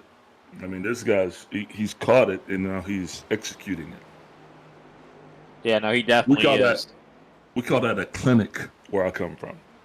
Oh, he's putting on one. I mean, he's done that today. I mean, he's led, I'd say, almost every lap there is to lead. I mean, of course, there has been a couple laps where someone else has taken that top spot just under caution or something like that. But every lap, I think during the race, essentially, he has been in the lead. And I don't think that's going to change with the way he's looking right now. Yeah, he shared laps with J.C. Evans and Nick King, I do believe. Yeah, I think that was during some kind of cycling during the caution. But no, I mean, DeCiani and Gitter showed up. That Team Conti showed up, unloaded off the truck with a car that I think just could not be beat here tonight. I mean, it just looks like they have it dialed in. But, I mean, I don't want to take away from the drivers either. I mean, these guys are calm under pressure. I mean, we got to keep in mind that. I was here when they showed up, and that car landed. Okay, that's how fast that thing is. They landed. It flew here. They didn't even have to. They didn't even have to. They didn't even have to unload it. It was that fast. It just unloaded It's still itself. flying. If they straighten this track out, they'd be gone.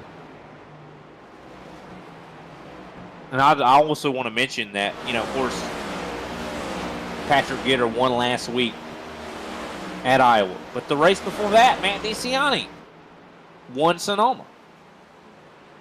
So both of these drivers, no stranger to victory lane here this season. And just what a dominant performance. I mean, it's going to be tough to beat these guys all season. I do believe. I think that we're looking at the top two. One of these guys is probably going to be champion. I got to be honest with you. But I think that there is one driver that I think could possibly throw a wrench in that gear. And I gotta say his name, Brandon Pasolaco.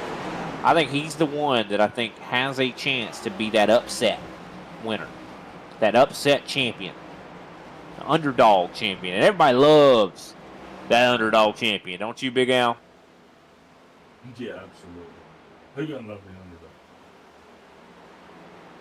And I think he's that driver that possibly could do it. I mean, he's been so consistent. We talked about it before, how he is the points leader. And he's only won once this season. Patrick Gitter's won 3 times. And he might be about to do a 4th. Now, that points lead might change here tonight. We'll see if Gitter, what happens here. But still, Brandon has been incredibly consistent here even tonight. I mean, he's gotten stage points in every stage. As we, of course, are watching this battle, Abner Acosta has been slowly but surely reeling in the 6 machine. We also have further back Nick King battling with Alexander Carr. That's for the 13th spot.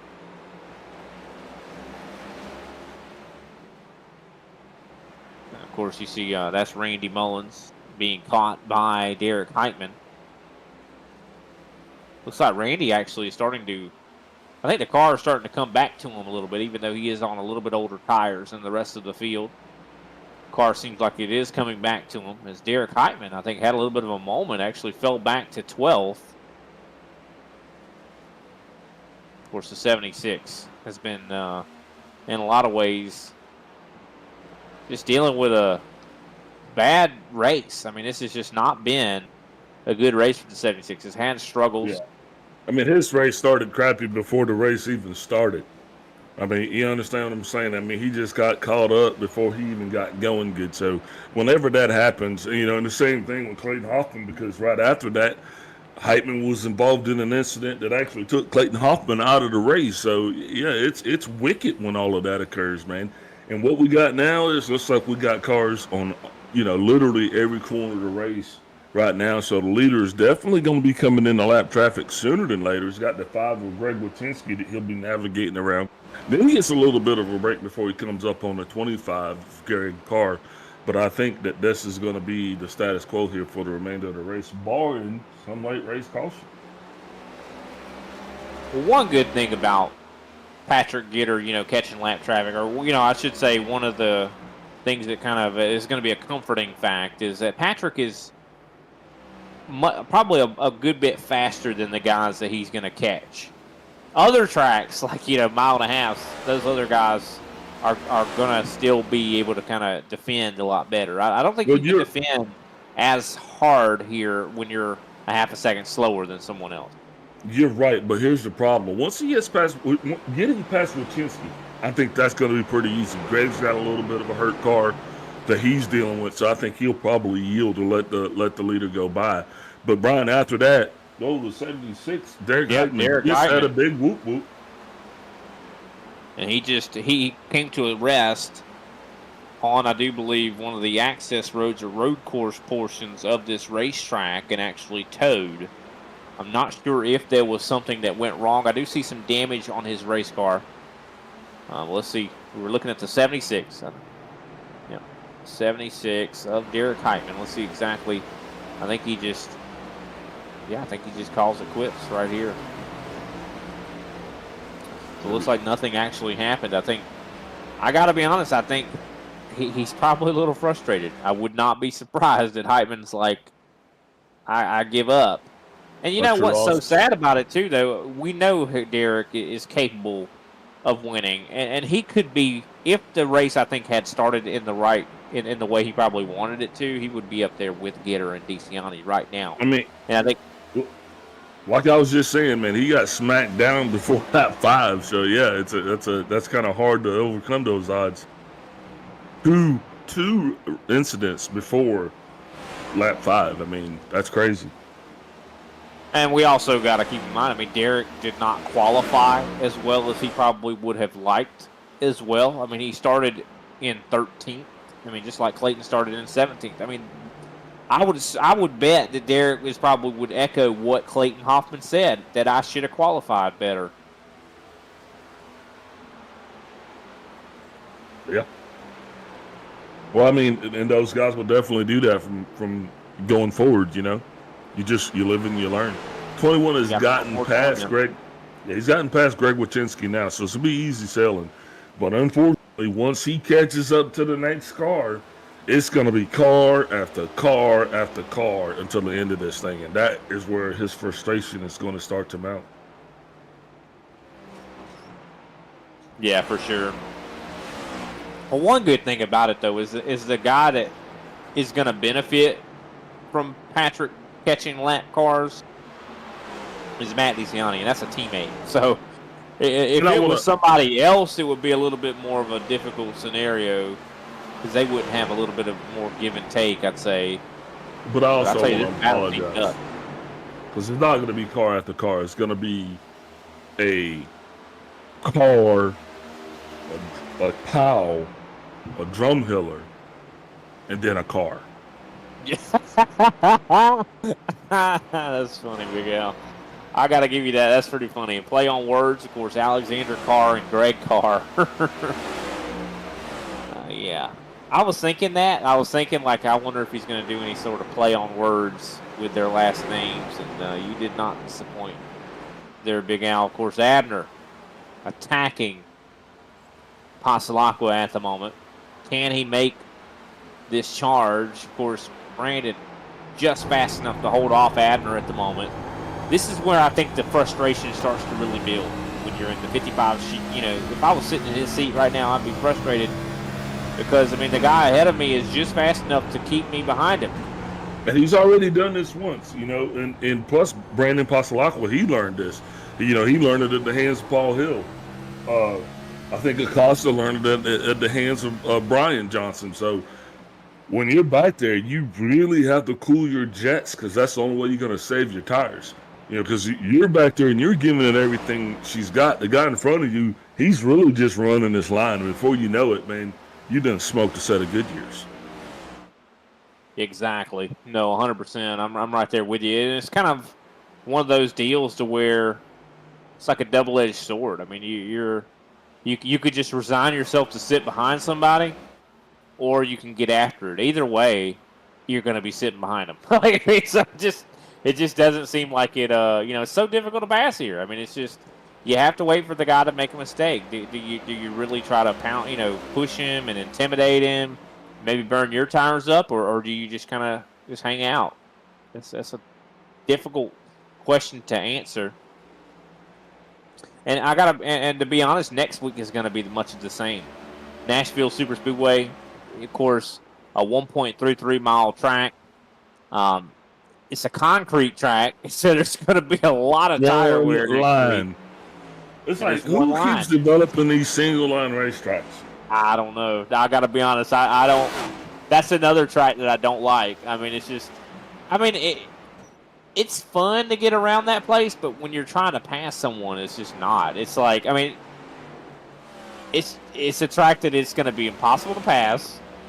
They should have definitely put that track in Ohio somewhere instead of putting it in Tennessee. Why did they? I just don't know why it's called a super speedway. I don't know, like Nashville Super Speedway. What's so super about it? Like, I mean, it's not a 2.2 or 2.5 mile track like Daytona. Oh, here comes the pass. Can Abner get it done? Abner's just glad to see sunlight between himself and Brandon at this point. Looks like he is going to be able to try to execute that turn, pass. But and Brandon backs out. I think Brandon at this point, he's going to try to save his tires, Brian, because he realizes, Hey, we still got 30 laps to go in this thing. I gotta say, what a move of respect there for Pasalacqua. I mean, he clearly backed out of it and cut the 55 of break. So I gotta give Pasalacqua a lot of credit right there, but he might have also put himself into danger zone to maybe get caught by Brian Johnson as well. We'll have to wait and see. Patrick Gitter right now 2 seconds up on Matt DeCiani. Paul Hill, of course, sits in third spot. Abner Acosta in fourth. Brandon Pasalacqua just dropped down to fifth place. Brian Johnson sixth. Josh Schaffner seventh. Jay Hone up to eighth. What a race for this guy to 19. Very impressed. Ninth place, Tim Wortman Jr. 10th, J.C. Evans. With that, I think now's a good time. We're going to take our final commercial break before the interview portion of the post-race show. We'll be back. We decided it's time to put a different kind of power tool in your hands. Store Mode in the Home Depot app gives you in-store tools made to help you get more done. To guide you every step of the way and explore products quickly with the scan. That way you get the top brands at the best prices without missing a beat.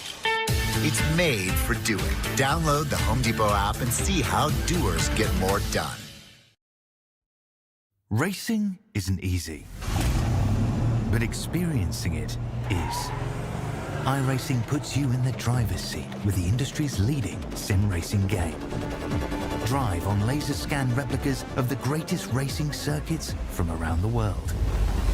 Go head-to-head against other drivers chosen by skill-based matchmaking to ensure competitive racing at every level. Compete across all your favorite series. In officially licensed cars, engineered to deliver the most accurate driving experience possible.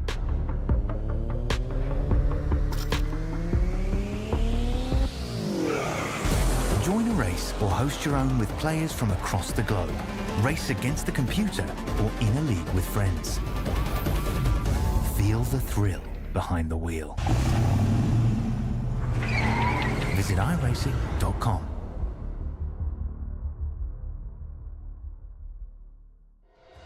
You went, you served, and forged the relationships that only being baptized in the fire of combat can develop. At FallInVeteran.com, we understand the unique bond that veterans share. That's why we've created a platform where you can connect, share experiences, and build lifelong friendships with fellow veterans. Signing up is easy. Simply visit www.fall-in-veteran.com and create your profile. Customize it to reflect your military service, interests, and hobbies. FallInVeteran.com is more than just an online community. It's a support network where you can find resources, advice, and encouragement from those who understand what you've been through. Whether you're looking for camaraderie, mentorship, or simply a place to share your stories, FallInVeteran.com has it all. Join thousands of veterans who have already found their tribe and start connecting today. FallInVeteran.com. Come join us and experience the power of community. Sign up now at www.fall-in-veteran.com.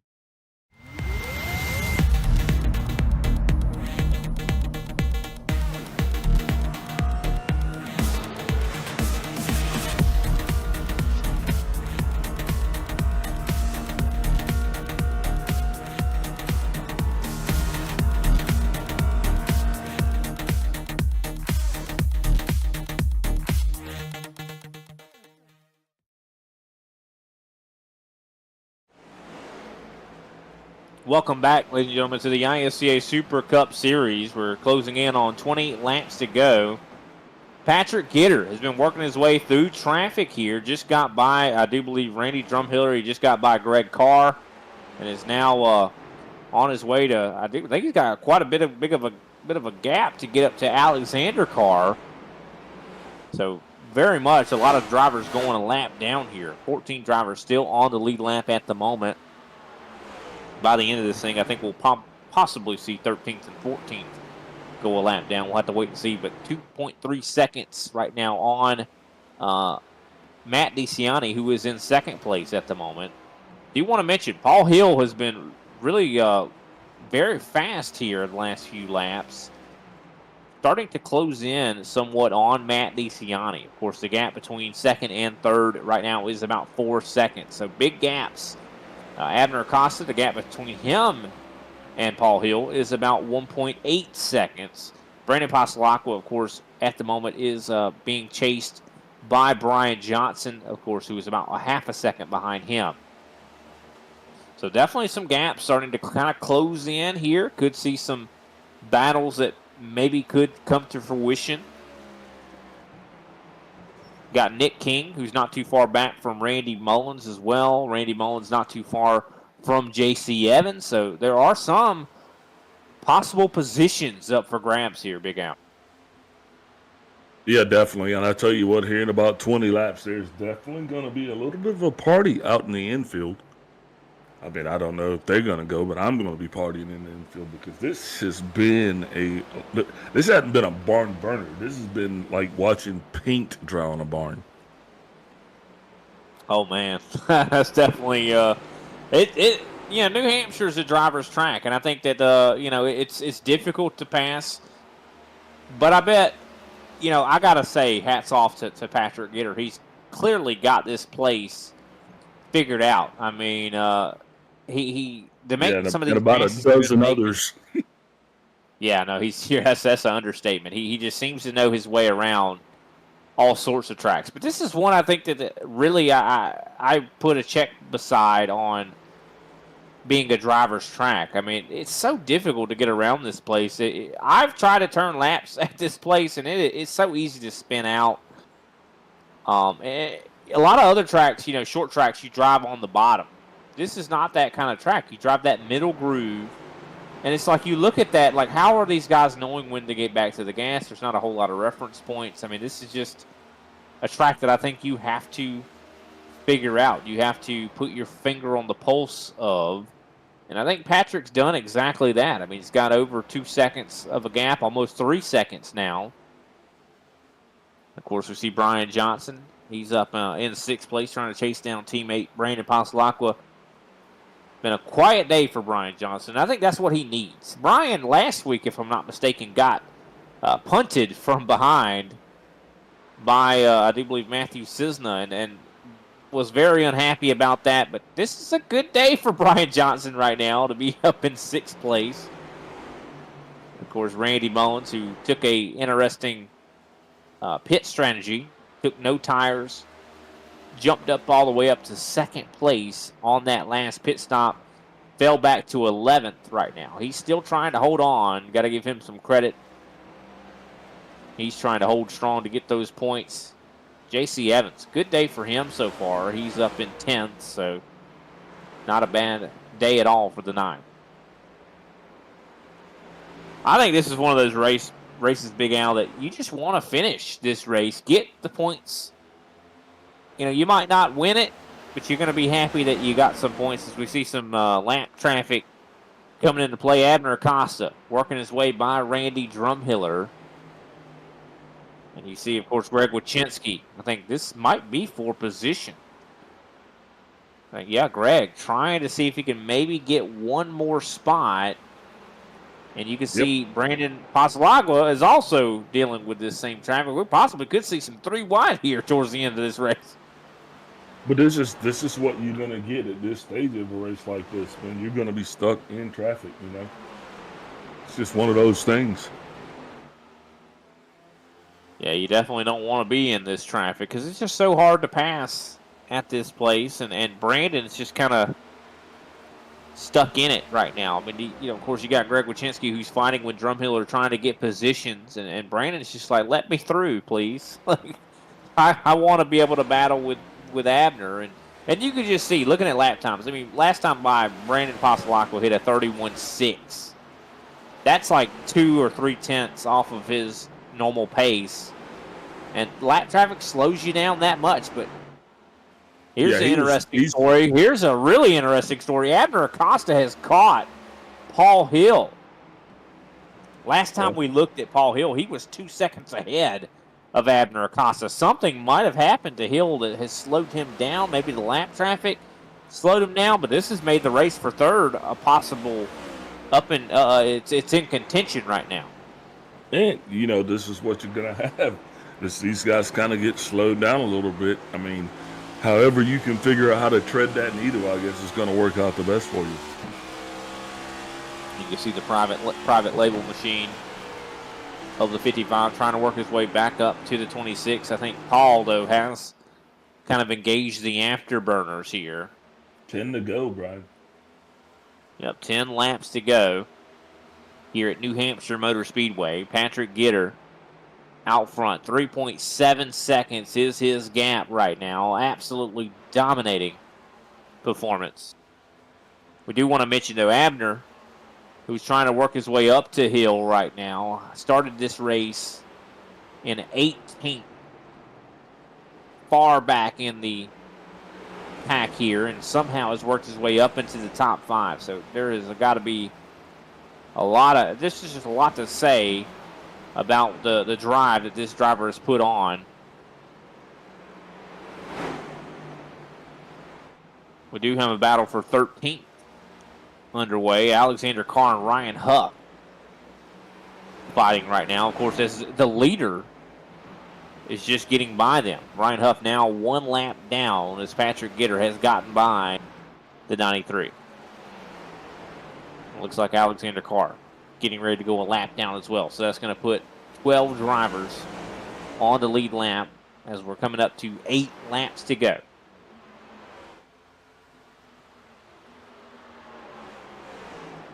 And of course, the battle still potentially going to start raging here for third as we close in to the end. Abner, last time by, was about a little over a tenth faster than the 26 of Paul Hill. Can he capitalize? Can Abner possibly get a podium and talk to one of us? Do we get a chance to talk to Paul Hill? I think, be good to have him up in the broadcast booth to talk to him. I know we got to talk to him, I do believe, at Sonoma. Very fast performance there. And it looks like he is quickly cementing himself as a driver that is, to be expected to finish in the podium. Because, I mean, Paul Hill has been, I got to say, been very impressive. And I think we'll probably see him also do well next week at Nashville Super Speedway. Can Paul hold off Abner Acosta? Abner, of course, not an easy person to hold off. And we're coming up, I do believe, now less than 5 laps to go here.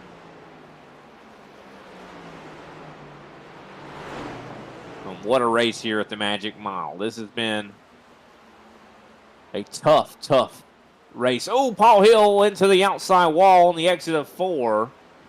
Could that be what Abner needs? You can see Abner licking his lips as he closes in on the 26. Close enough to touch him.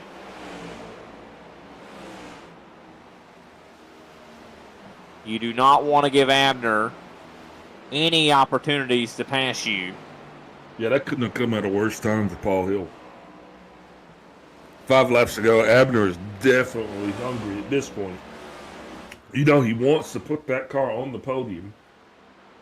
He definitely does. He is salivating as he kind of uses a little bit of a higher groove to try to get the run on the exit of turn 2 all over the 26. And this is not the time. You don't want to have this guy, Abner Acosta, all over your rear end. Abner is an intimidating driver to have on your rear end. He's so fast, and all it takes is one little mistake. Do want to mention as well, Jay Holm has caught up to the rear end of Josh Schaffner as they are, of course, battling at the moment for 7th. Jay Holm, what a impressive show. I'll tell you. Just a lot of impressive races here tonight. Jay Holm, I think this is his best race. As we see Abner closes into the rear end, will he use the bumper as the white flag has waved, I do believe. Well, it is getting ready to wave. Still just above 1 lap to go as Abner closes in. Will he use it?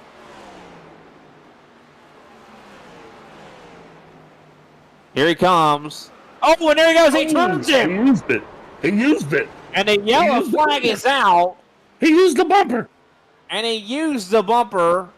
We did not see the white. We're going to see a green-white checkered. And just like that, Big Al is your over-under champion. Yeah, you are right. That is the over-under as we see Abner Acosta sends it on the 26. I'd like to, if we can, look on board of the 55. Oh, we don't. Both.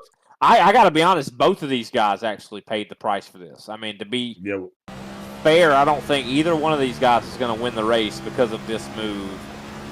I don't think they're going to finish in the top 3 because of this. You can see Abner. I mean, Abner hits the outside wall. That's going to didn't break the toe link. He didn't break it, but it's going to hurt his suspension. Hey man, yeah. We don't usually get green-white checkers here in the ISCA. So, ladies and gentlemen, this is the first. Now we only get one, but we do get a green-white checker here tonight. So this is a rarity.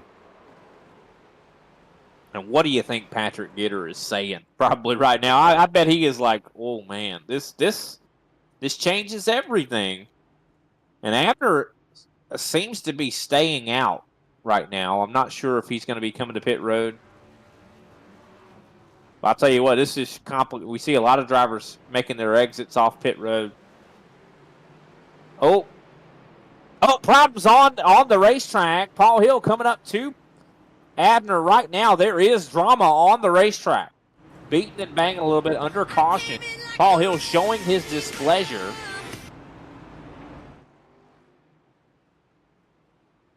Under yellow flag conditions, we see a little bit of some contact between the two drivers.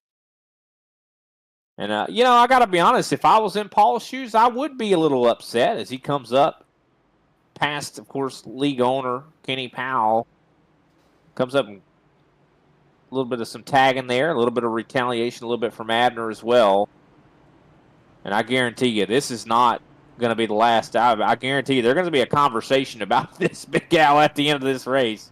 Yeah, a lot to unpack there, man. And then, I don't know what to say, so I'm just going to keep my mouth shut because that was, not nice. We talked about New Hampshire being kind of a race that has not been on the intensity gauge, I'd say, compared to the rest of the season. But I think that just put it there. I think that just put it a little bit more exciting, that's for sure. The Magic Mile just got a little bit more magical here at the end of this race. I'm awake. Big Al's up over here. And Abner is staying out. He is decided to stay out. But look, here's what's going to happen. This just spills over. So that just wasn't about just that one little incident right there. I mean, this is going to play out for at least 2-3 more races, probably a season. I just don't understand why Abner decided to stay out here, though. I got to be honest, I just don't see this working out for him. I mean, look at the right front on that car. I mean, it is not – he's going to have – and he's on old tires. I mean, his tires are, 50 laps 77 old? laps on his tires. Oh, wow. Why? He's got the only thing I can think here is that he's hoping for the yellow flag. Look, the next time the yellow flag comes out, that's it. So you never pit like that, especially if you're the leader. I wouldn't pit. I mean, green, white, checker, there's no way I'm going down. No, on man, 70-something lap old tires. If he causes the caution, he wins the race. We'll see. Pace car lights out. Green flag is out. And Abner's off in a way. Cross the line going into turn 1, Brian. He's setting himself up pretty good for it. I don't know. Matt DeCiani catches up to the back end of the 55. Yellow flag is out. Abner Acosta, I think. Oh, they're wrecking right now. Wow. Oh, my and I was going to say the next thing that he could possibly do is make more friends. I think Abner just won this race because that caution came out when it did.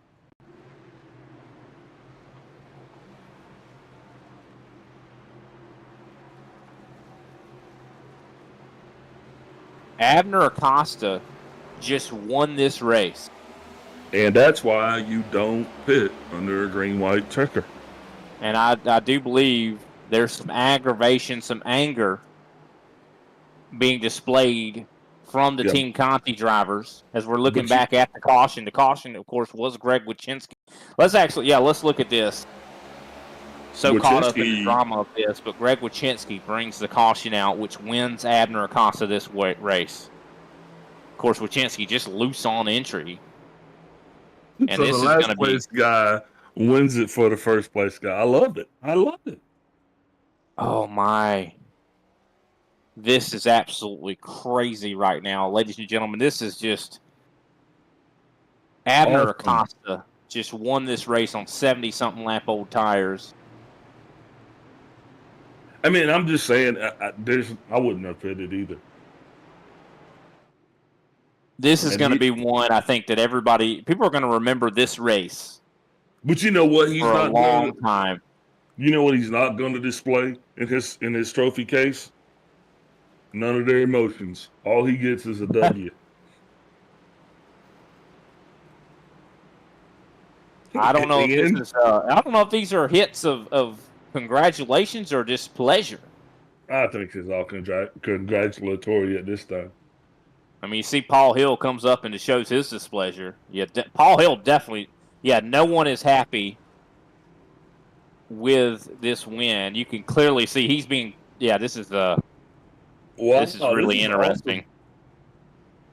I have never seen a finish like this before. I mean, Abner, with the call to stay out, wins the race. He didn't throw the caution. Greg Wyszynski caused that caution. So, to be honest, I understand why Paul Hill would be upset with Abner, but I don't understand why the rest of the field is upset. Abner made a call. The caution, he didn't tell Greg to throw a caution.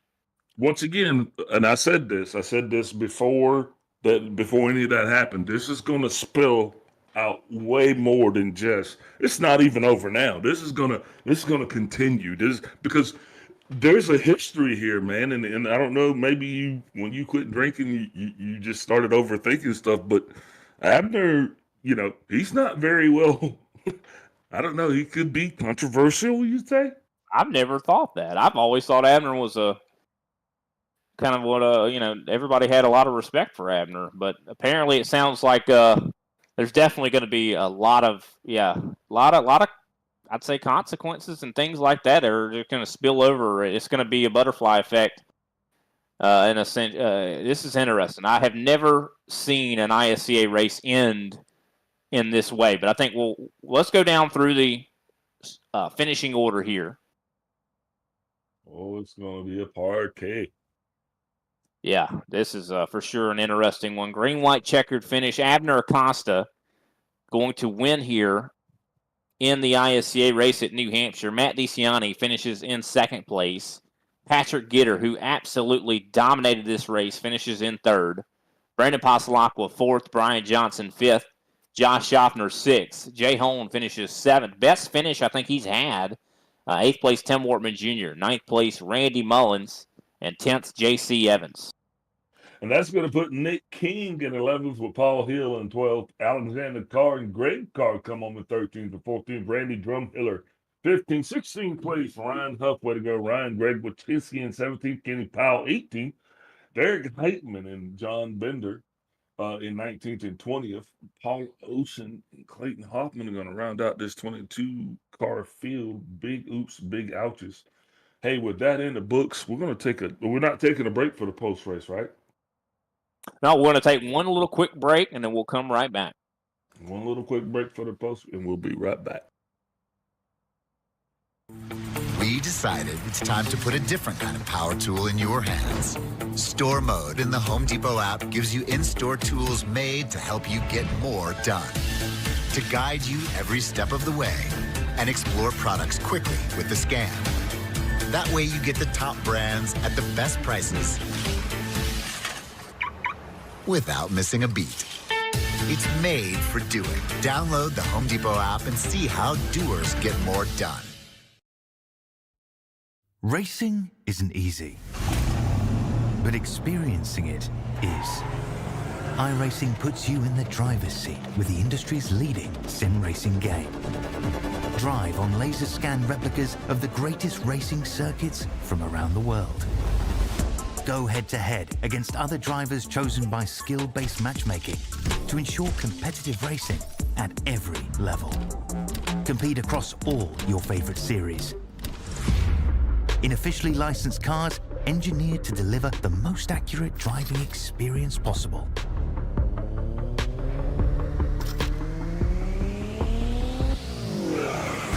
Join a race or host your own with players from across the globe. Race against the computer or in a league with friends. Feel the thrill behind the wheel. Visit iRacing.com.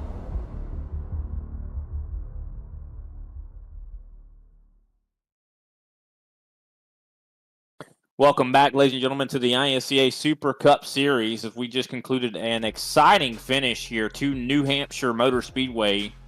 What a race. I mean, crazy finish. Did not expect any of that for sure. Of course, the first person we're going to talk to is probably the most disappointed person. Patrick Gitter, you absolutely dominated this race. Won stage 1 and stage 2. What were the thoughts going through your head whenever that caution came out? I mean, just it's going to be a lottery at that point. You know, whatever I do, guys around me are going to do the opposite. So, that just is pretty pathetic how that ended. Honestly, just no words really to describe that. Yeah, I definitely can understand why you're disappointed. For sure. I mean, it's just such a dominant run. I mean, you lapped almost everybody up to, I mean, almost half the field and just really brought a incredibly fast car to the racetrack here tonight. I mean, what does this do, do you think, for you next week? Do you feel like there's a lot more motivation to kind of actually seal the deal? I mean, you could have had 2 in a row here tonight. I think I don't think our preparation changes that much. You know, we've been pretty good at Nashville in the past, so I don't think that'll change. I just think there's going to be a little more awareness around certain guys next week and who we're going to give room to. I can tell you one thing. Definitely. I mean, if Abner's around me, it's probably not going to fare well for him. Well, that's definitely an interesting statement there. I know temper's kind of flaring here tonight, but who can we shout out after that 3rd place finish and dominant showing tonight? Yeah, you know, Team Conti Sim Performance had a really good car here. You know, the set was just fantastic in the weather that we had, and it showed. Appreciate Martin PC, Seminario Designs, you guys in the booth, and Kenny for putting on the league, so we appreciate it. All right, that's Patrick Gitter, driver of the 21 machine. Definitely a fantastic performance here tonight. Good points night for him as well. Big Al's going to be standing by next with Matt DeCiani, 2nd place finisher. Matt DeCiani, Big Al up in the booth. You got me? Yeah, I got you, Big Al. Well, Matt, looks like you ended right where you started. You started this thing off in 2nd, you finished in 2nd, but there was a lot of things that went on in the middle of that. So how you feeling, first off, for your 2nd place finish? Yeah, I mean, that's where I was going to finish regardless. The race should have never ended in a yellow, but, you know, never had that yellow. But it is what it is, and, you know, everything that comes from here will happen. But, you know, it's pretty ridiculous that we blatantly wreck a dude and dude wins the race. But, you know, been in this league for, I don't know, 2.5 years, and it's probably is the least popular win I think I've seen across the board. So, congratulations, Abner. Glad you won the race like that, you know. We all respect, you know, how you raced there. But, yeah, we'll remember that going forward, and it is what it is. But, yeah, I mean, I think Pat's car needs to go to inspection. He was on another level all night tonight. Had the exact same equipment, and he killed me. But, overall, we had a good showing from TCSP. We had pretty good cars altogether, minus Derek getting wrecked early. But yeah, other than that, it was a long race. But yeah. Well, I definitely can feel you're feeling pretty passionate about this now. How's that passion going to affect you for next week when we're out down there at that old Nashville Super Speedway?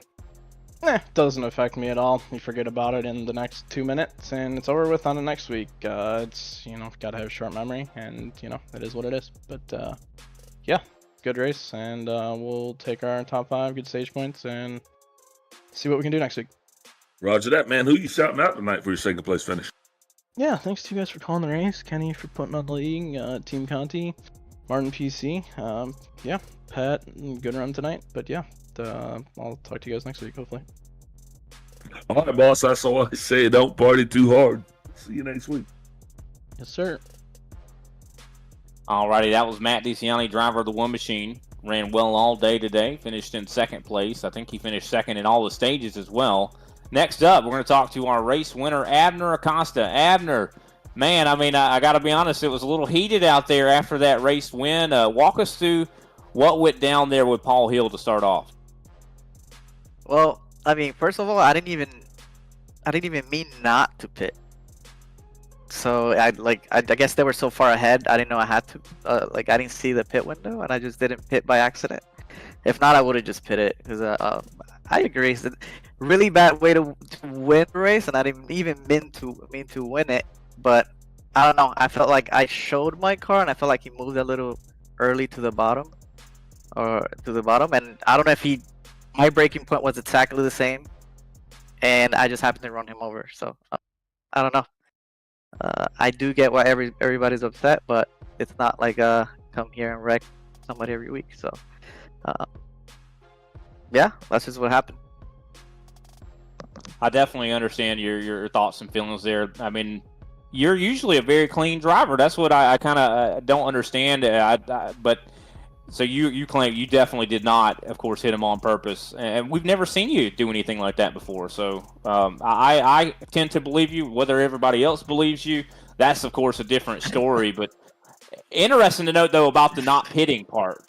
So explain that for me again. That you did not intentionally stay out, but of course you just kind of got stuck into that strategy.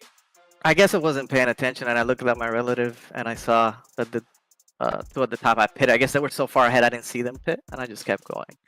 But regardless, again, you can see my end car, and I moved my car to the left, and all of a sudden he moved a little bit to the left. I used the same braking point as before, so and I just ran him over. But there's no money involved in winning here, so I don't know why I would even try to wreck the third place to get a win. But I get what everybody's upset, but to me it's a video game, and I guess you guys can go over the replay and see, make your own opinions, but I don't need to crash anybody to get a win in a video game. I don't play like that. So. Well, definitely got to give you credit though for starting 18th and quickly. I do believe by the end of stage 1, you had driven your way all the way up to 5th place. So either way, there's something to be said about that. Over 40 laps, being able to pass that many drivers at a track that is so difficult to pass at. Abner, how do you feel about New Hampshire Super Speedway? Do you feel like you have a target on your back now? I guess. I don't know. To me, it doesn't matter. I'm going to race the same. Again, if we can look at caution points in the league, you can't say I have the most caution points. I have nothing to gain from even a win. And again, I didn't even mean to not pit. And I guess they wrecked after that. I didn't even cause the last wreck. So, again, I'll let the people see the replay. In my opinion, I moved to the left, showed my car and some sort of intent. And looking at his previous laps, I think he moves a little earlier to the bottom. And maybe he has a later braking point than me and just run him over. But regardless of target or not, I'm going to race the same. So good luck. Understood, Abner. Who can we give a shout out to after your win here tonight? Definitely give a shout out to the number 2 car for giving me the victory. Thank you. I'm just kidding. Shout out to you guys for broadcasting. And I don't know. I didn't mean to win. Sorry to whoever's upset, but that's what happened. That's what happened. Understood. Well, thanks for your time, Abner, and we'll hopefully see you next week. All right. See ya. That was Abner Acosta, driver of the 55 machine. And I got to say, even though there's a lot of controversy, I think that he drove a really good race to be able to drive his way up into the top 5. And I think that even if he hadn't won in that way, I think that there would have been, if he had more track position, I think he would have been in it to win it, Big Al. I mean, he could have been up there and contending for that win as well. I mean, Abner is a very talented driver, and I've never seen him do anything dirty, so I tend to believe him. Abner won, and like I told you before it even happened, I would never pit under a green light caution. I mean, it is what it is. So, and that's the reason why. The guy back in the back went out, gave him the win. It is what it is. I don't know what else to say, but hey, thanks for coming, hanging out. Definitely had a lot to talk about tonight. Yeah. Congratulations to you for winning the over/under. And wow, it was just. Did I? Yeah, I do believe that put you. No, congratulations to me. Congratulations. What? Yeah, close it out. We're good. We'll definitely appreciate everybody tuning in tonight. Of course, next week we'll be at Nashville Super Speedway. I think it's going to be an interesting one. I think for sure. I can't wait to see what happens. I mean, tonight's race, that ending, could not have predicted that happening for sure. Make sure you tune in 9:15 p.m. Eastern Standard Time. That's when, of course, the broadcast itself begins. Race itself goes green flag a little after 9:30. We're going to be here. We're going to be buckled up. We might need our seat belts in the broadcast booth. I'll tell you what. You need your helmet. Now I'm going to need my helmet. That's for sure. Need a fire, fire retardant uniform or something like that for sure. But we'll see you next week, ladies and gentlemen. Thanks for watching. My name is Brian Britt. This has been a production of the ISCA Super Cup Series. Thanks.